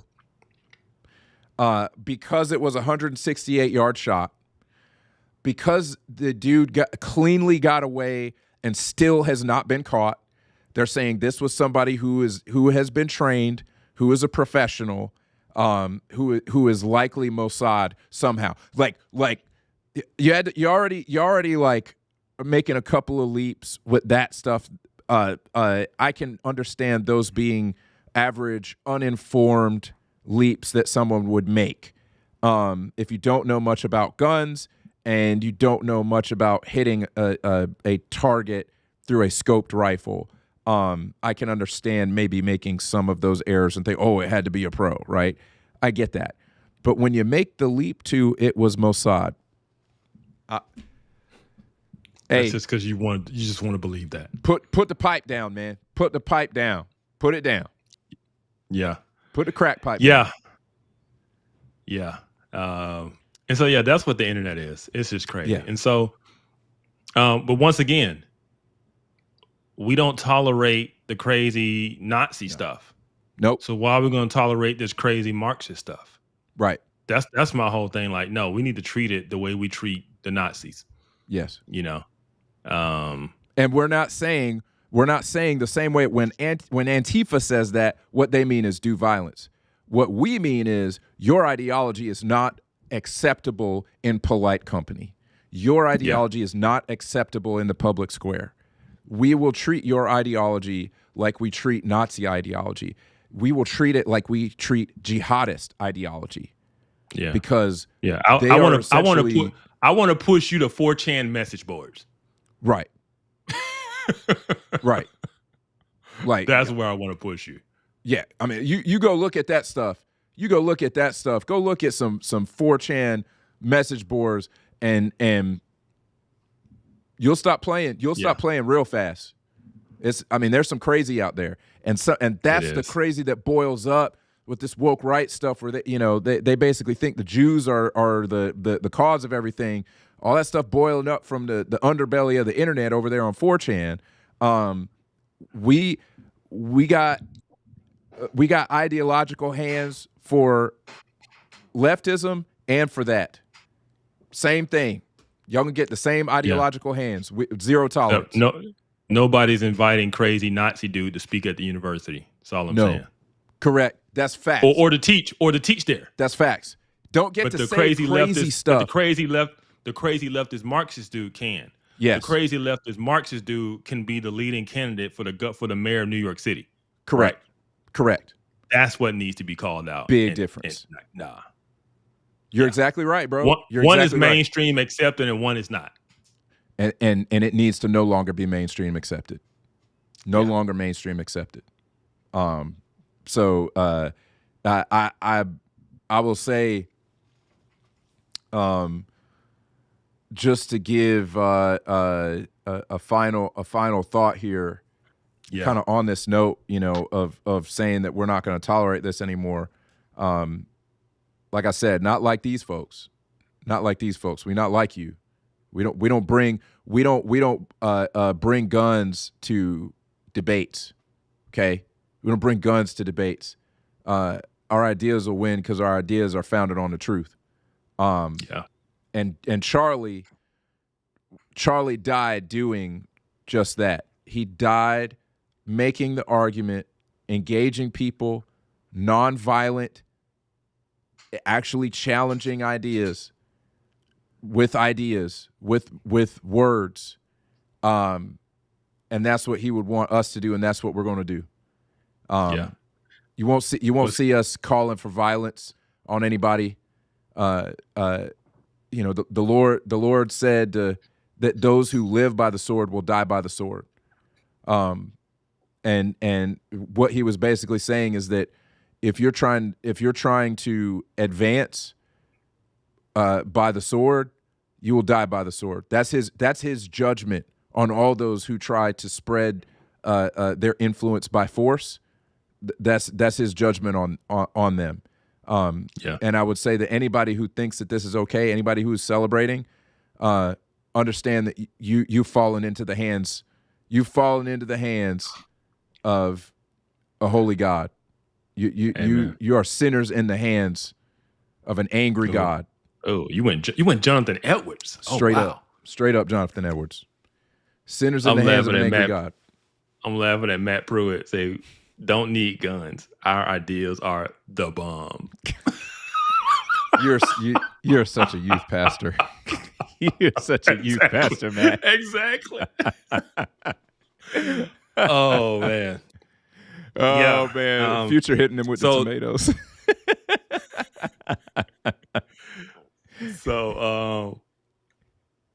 So this conversation has been like, no, we do politics on here, and it's been very political and everything. We try not to make it a theological show, but some things we hit on my other, on the CFBU stuff yesterday when we did our live stream was just that understanding as Christians that our war isn't against flesh and blood, right? And so that's why I'm saying I'm not talking about the people. It's not a person. It is an ideology. It is an idea. Those are the things that are evil. And there are spiritual forces. There are dark forces driving this stuff. And we're just going to acknowledge what it is. And we're going to fight back with everything we have, spiritually, ideologically, right? We're going to fight this tooth and nail, right? We're not going to just sit back and just act like there's not a complete ideology that seeks to destroy the American and Western way of life and replace it with something different. And we're just not going to act like this is just a different viewpoint of liberalism. That's not what this is. And so they have decided that basically just simply debating ideas won't be tolerated, because that's what Charlie did, and they killed him. So, and then they cheered. And so we're just going to be determined to, it's like being in the military, right? You identify who your enemy is and you go to war with your enemy. This is spiritual and this is ideological. And we are saying we're not going to just sit back and let it do what it does. We're going to fight this stuff. I don't know, man. Put like this, Charlie's gone, but Turning Point USA is not. Amen. And so, I don't know, man. You might see me on the tent saying, out like, man, like you just created 1,000 of us, man. We about to go out here. You know, we don't die, we multiply. Absolutely. I'll say, there's a great comment. Jan12 said, as Christians, we can't talk about all this stuff without bringing the Lord into the convo. He's our only hope. Charlie Kirk understood this. He did. And it's one of the things that, we don't make this a primarily theological show. That's not necessarily what we're talking about all the time. But one of the big mistakes I actually think that, and I appreciate Ben Shapiro, but one of the big mistakes that I think Ben Shapiro makes is he tries to make his arguments without appealing to a higher religious authority context. He tries to do it without appealing to a higher authority. And he's Jewish. He's not a Christian. But even in the Old Testament, even in the Old Testament, there are principles. I mean, our government. Charlie Kirk talked about this, that the most quoted verses from the Bible during the framing of the Constitution were in Deuteronomy. It's in the Old Testament. Oh yeah, our legal system is heavily set up based on Old Testament law. Yes, absolutely. And so I think that it's important for us to not pretend like we can reason from midair. The reason that we bring up theology on this show is because these ideas have to stand on some kind of objective truth. They don't just appear out of nowhere. And the founders of our country and our founding documents come out of that foundation. Yes. And you can't understand that. You can't understand the documents if you don't understand the foundation in which they brought out of. Right? Yes, that's right. So, and we're going to stop pretending like you can have America. You don't have America without Christianity, flat out, like full stop. You do not get America without Christianity. Like, and this whole idea that you can have America and we can have rights and all of this stuff, you don't have rights in the sense that the Declaration of Independence talks about, where we have inalienable rights endowed to us by our Creator. It was a senator recently. It was Kane. It was Hillary's old running mate. Yeah, and he was offended and alarmed that someone would make the claim that our rights don't come from the government, right? But they come from Scripture, from God. He said that sounded like Iran. He said, we're not Iran. It was like, you have no idea. No idea what you're talking about. What you're talking about. Like, this idea of secularism has ruined your brain. It has never existed. Right. Your rights are endowed to you by your Creator. The idea of human rights comes from the idea that we have a Creator. Yes. Right. and that your rights are above any government. That's literally that's the idea that America was founded on, was that you have inalienable rights endowed to you by God himself, and those rights shall not be infringed by any form of human government. And our government was created to make sure that you could live in that way. And so, it is the height of arrogance. It's almost like a kid living. It's like a kid living in their parents' house, and saying like, "Nah, I run this house. We this house this house ain't got no. There's no God. God doesn't put the food on the table. No, there's no parent. There's no parent. There's no parent. Parent don't put the food on the table. Parent don't keep the lights on. There's no such thing as parent. I provide for myself. They ain't got no job. They don't make no money. They don't drive themselves nowhere. That's what the equivalent is.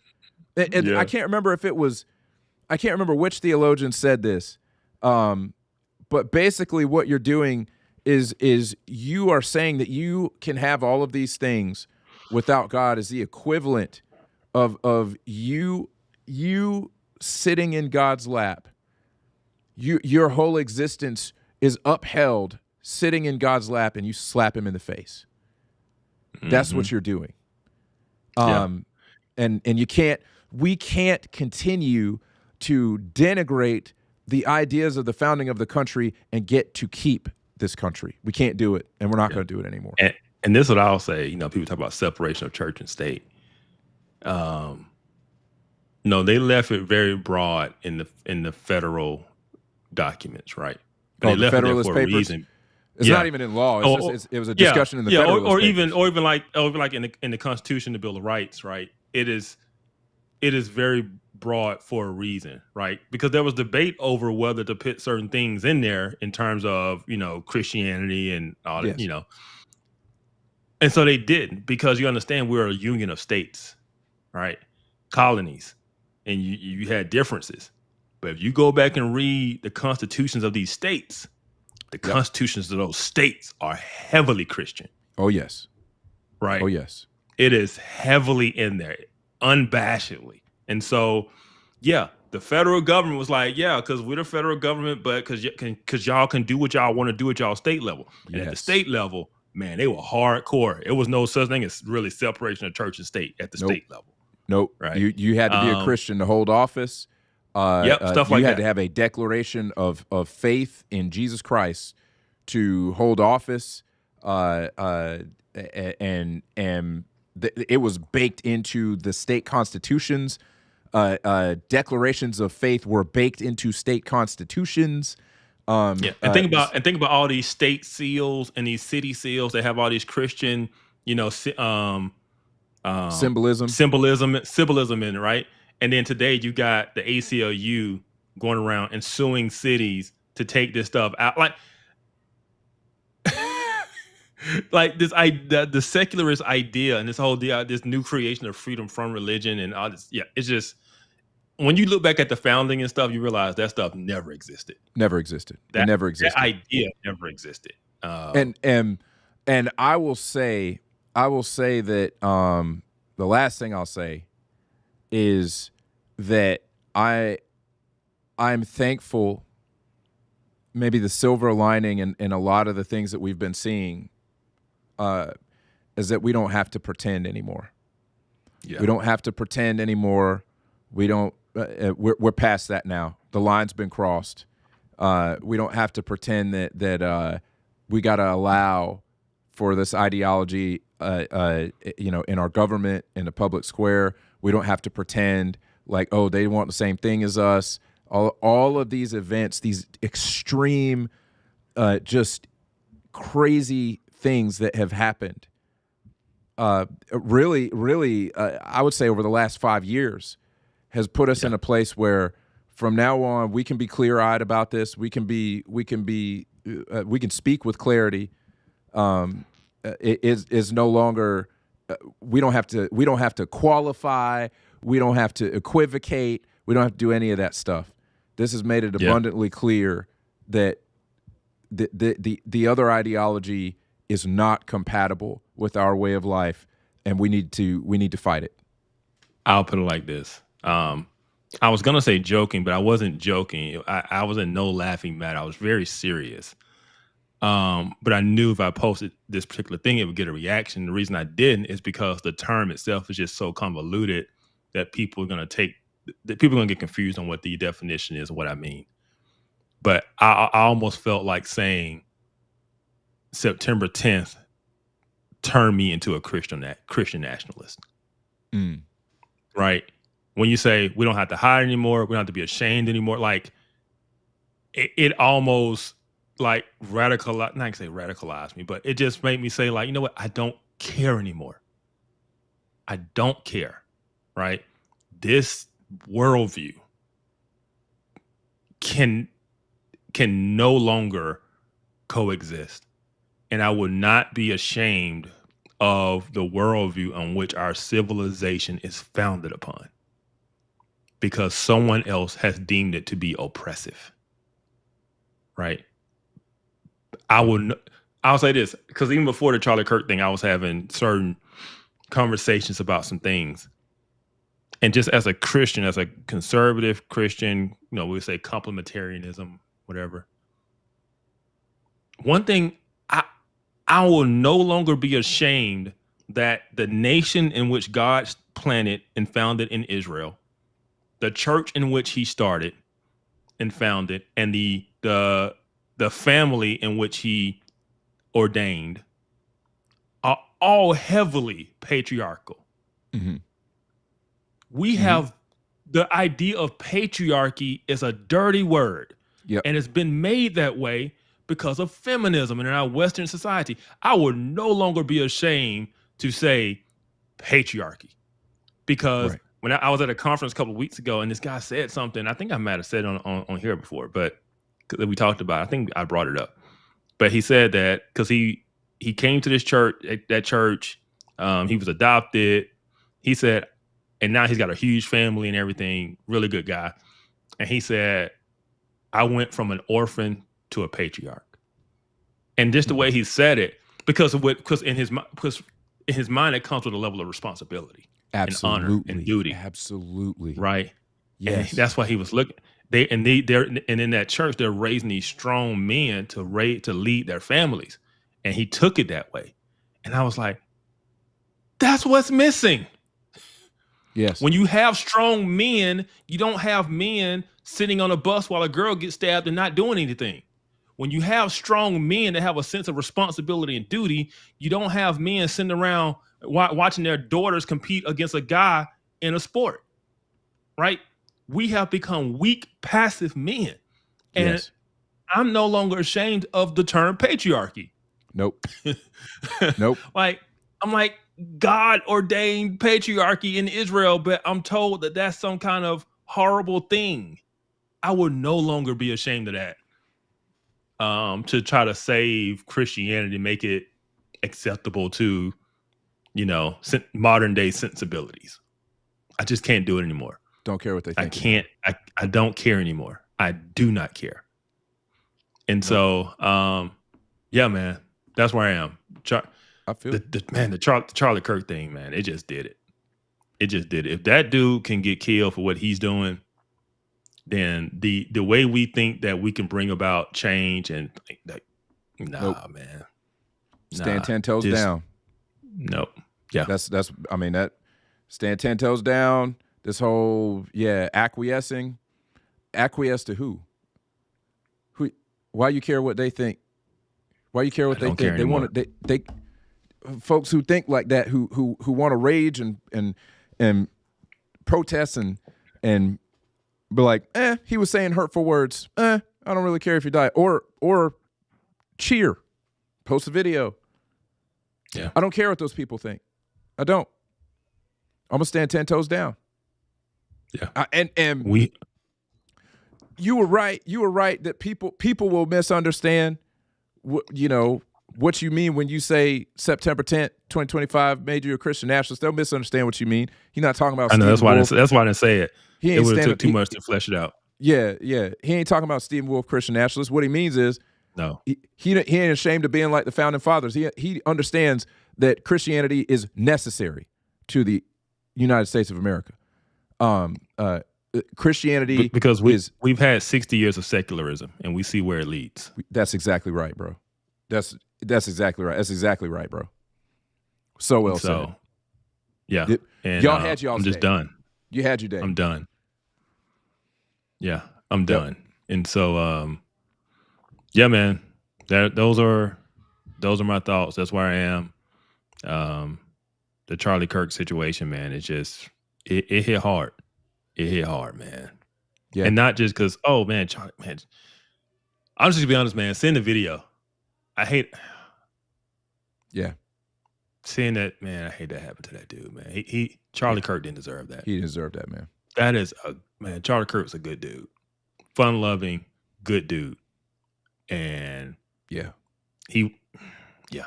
the stories that we heard, that were pouring in, people posting their stories. I mean, Virgil Walker, man. Virg posted his stories about meeting Charlie a couple of times, and how he was impacted by that young man.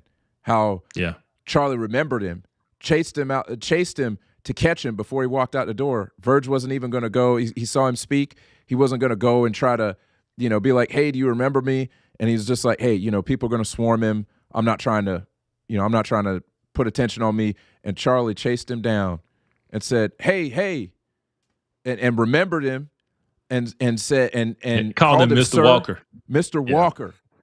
Called him Mr. Walker. Said he appreciated what he was doing. Said that they needed to have him on the show.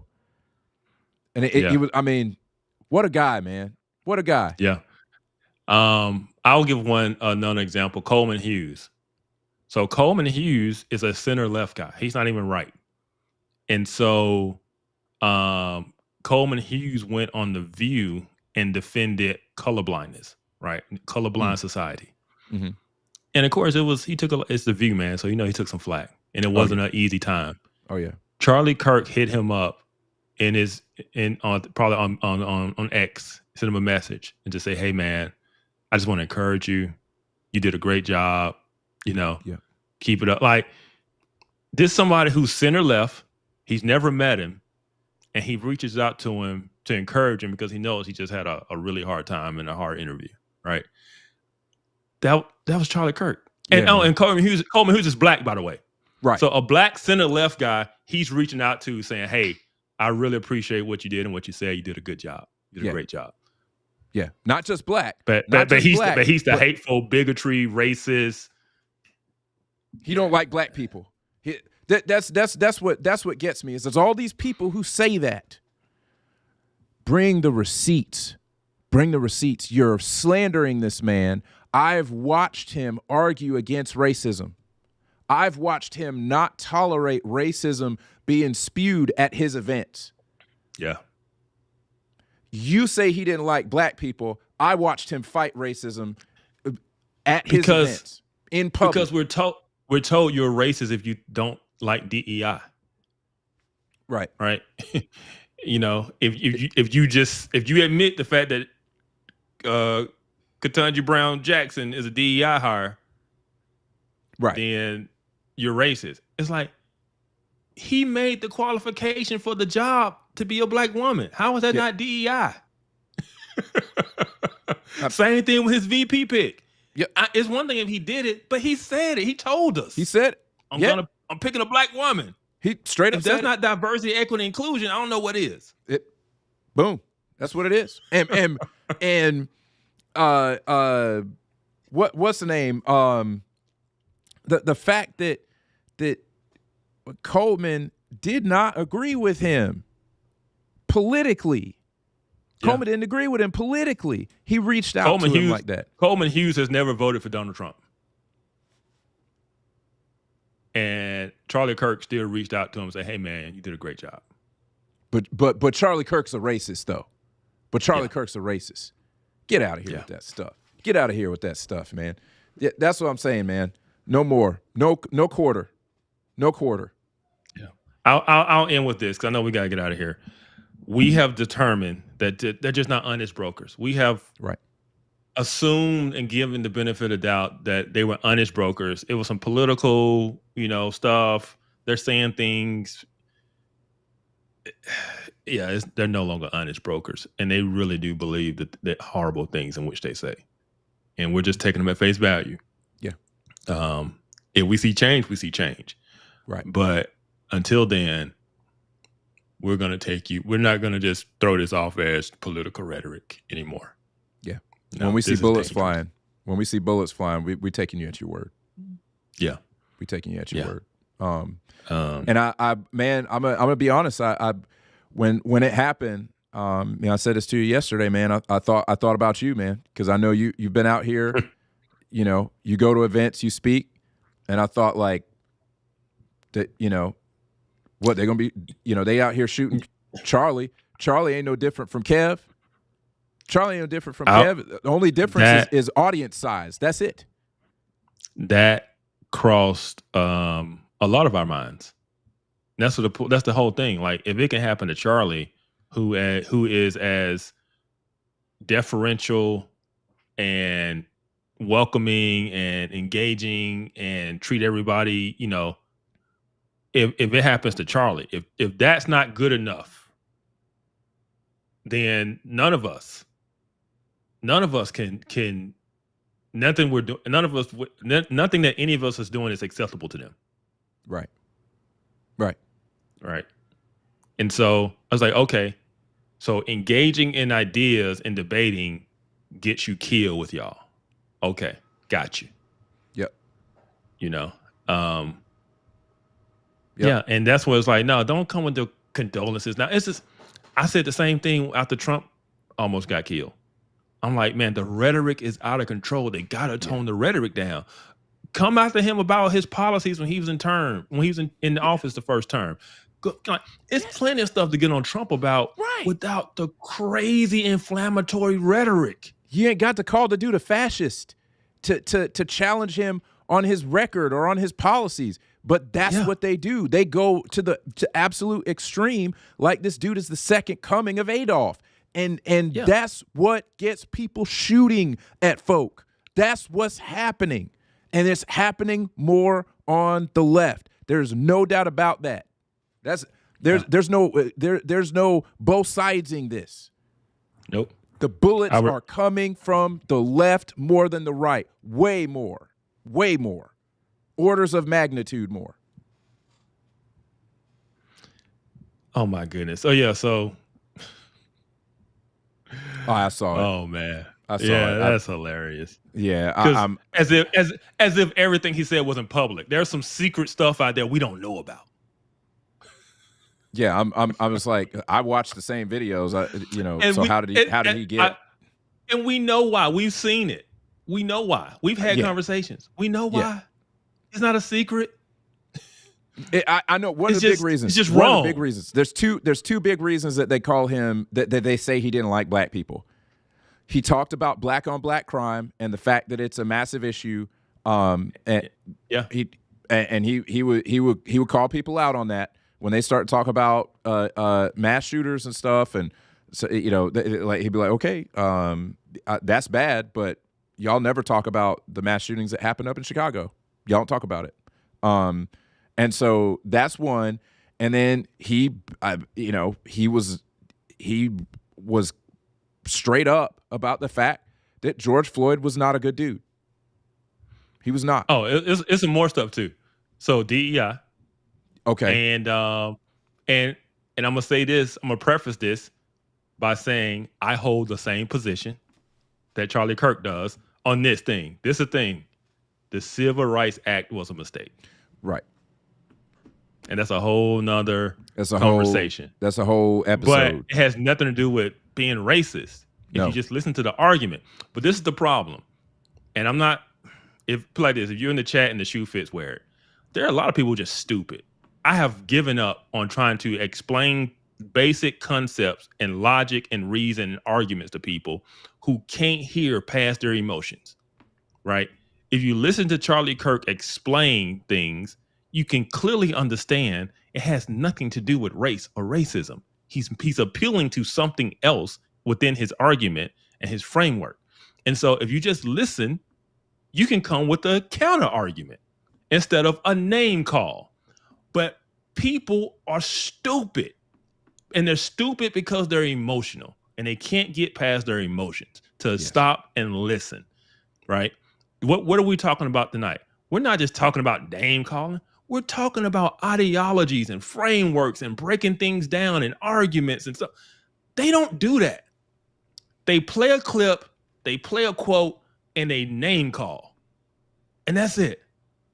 They don't engage with the argument. If you engage with Charlie Kirk's argument, there's no way you come away saying that he's racist because you would understand the point he's making, right? when he talks about, because he said about if he got on the plane, he saw a black pilot, he'd be nervous. They say, oh, that's racist. It's not racist. You understand what he's talking about with DEI and these companies, these airlines trying to fill quotas based on race. And so what do you do when you're trying to fill quotas and you don't have enough qualified people? You start lowering your standards to make sure you meet your quotas. Everyone knows that happens. Look at universities. They had these DEI quotas. Know what they did to get black students in? They lowered the standards to let the black students in. They did. It's not about racism. It's about, if you have DEI quota standards, you're eventually going to lower your standards to meet the quota. That is what the argument is. Not that black people can't be good pilots, but that the policy of quotas is the problem. Yes, correct.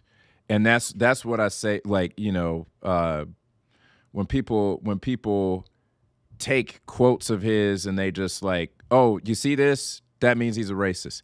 Is that what you gave right there is prime example of not understanding the argument.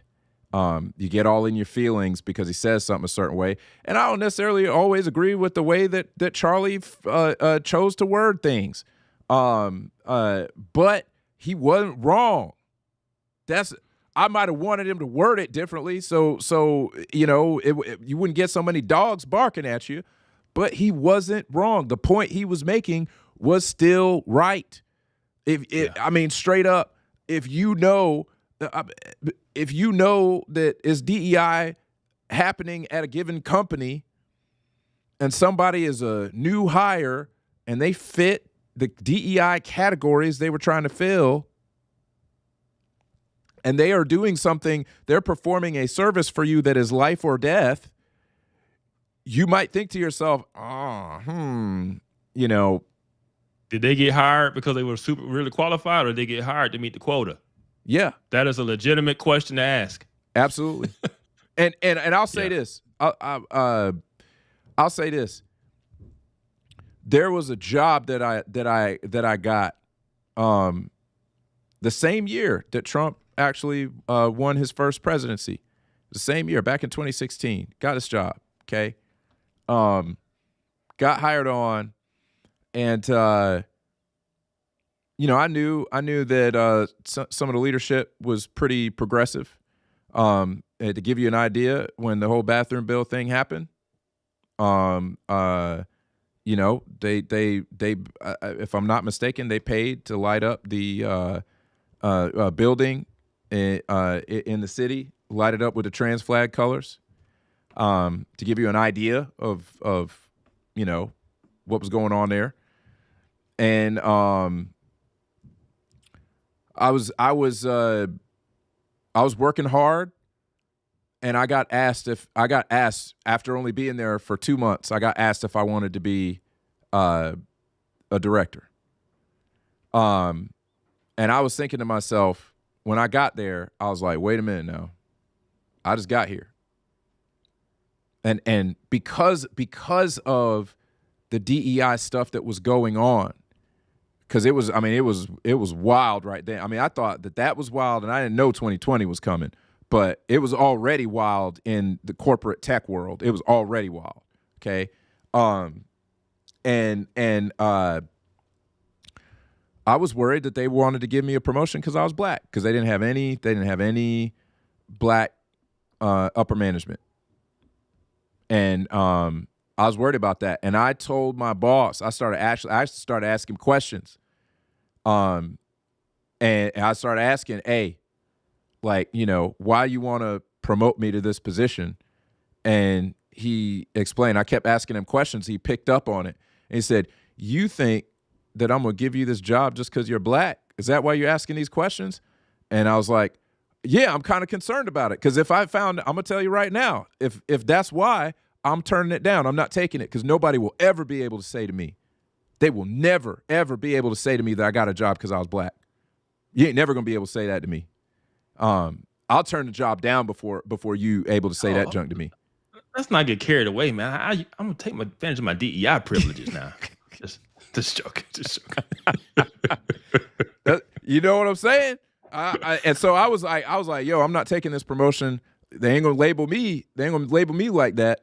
It'll be undeniable that I earned this junk. And he's like, just so you know, I ain't gonna give you a dang thing because you're black. And I was like, my man, that's exactly what I want. Exactly. Oh, man. But I figured this show might go long because I knew the amount of stuff we wanted to show and talk about. And I knew how we both felt about some things. Yeah. But I wouldn't. Charlie was worth I wouldn't cut it. Yeah, absolutely. Man, we appreciate y'all sticking with us. This has been awesome. Yeah. We did not, for those who weren't at the beginning, we did not do our typical intro music, and we're not going to do our outro music just because we just didn't feel like it was the right move for it. And so I just want to say thank y'all for being with us. We really appreciate you guys. You know, check out Devin. I always check out Devin and Podium Studios. Check out the merch store, very diverse. And I'll just say what Megyn Kelly said. You know, go hug those close to you, and just remember, man, that tomorrow's not promised. Our time is short. I'm pretty sure Charlie never thought he only had 31 years, and just remember that in light of eternity. And so, with that said, we'll see you guys next week. Stay informed.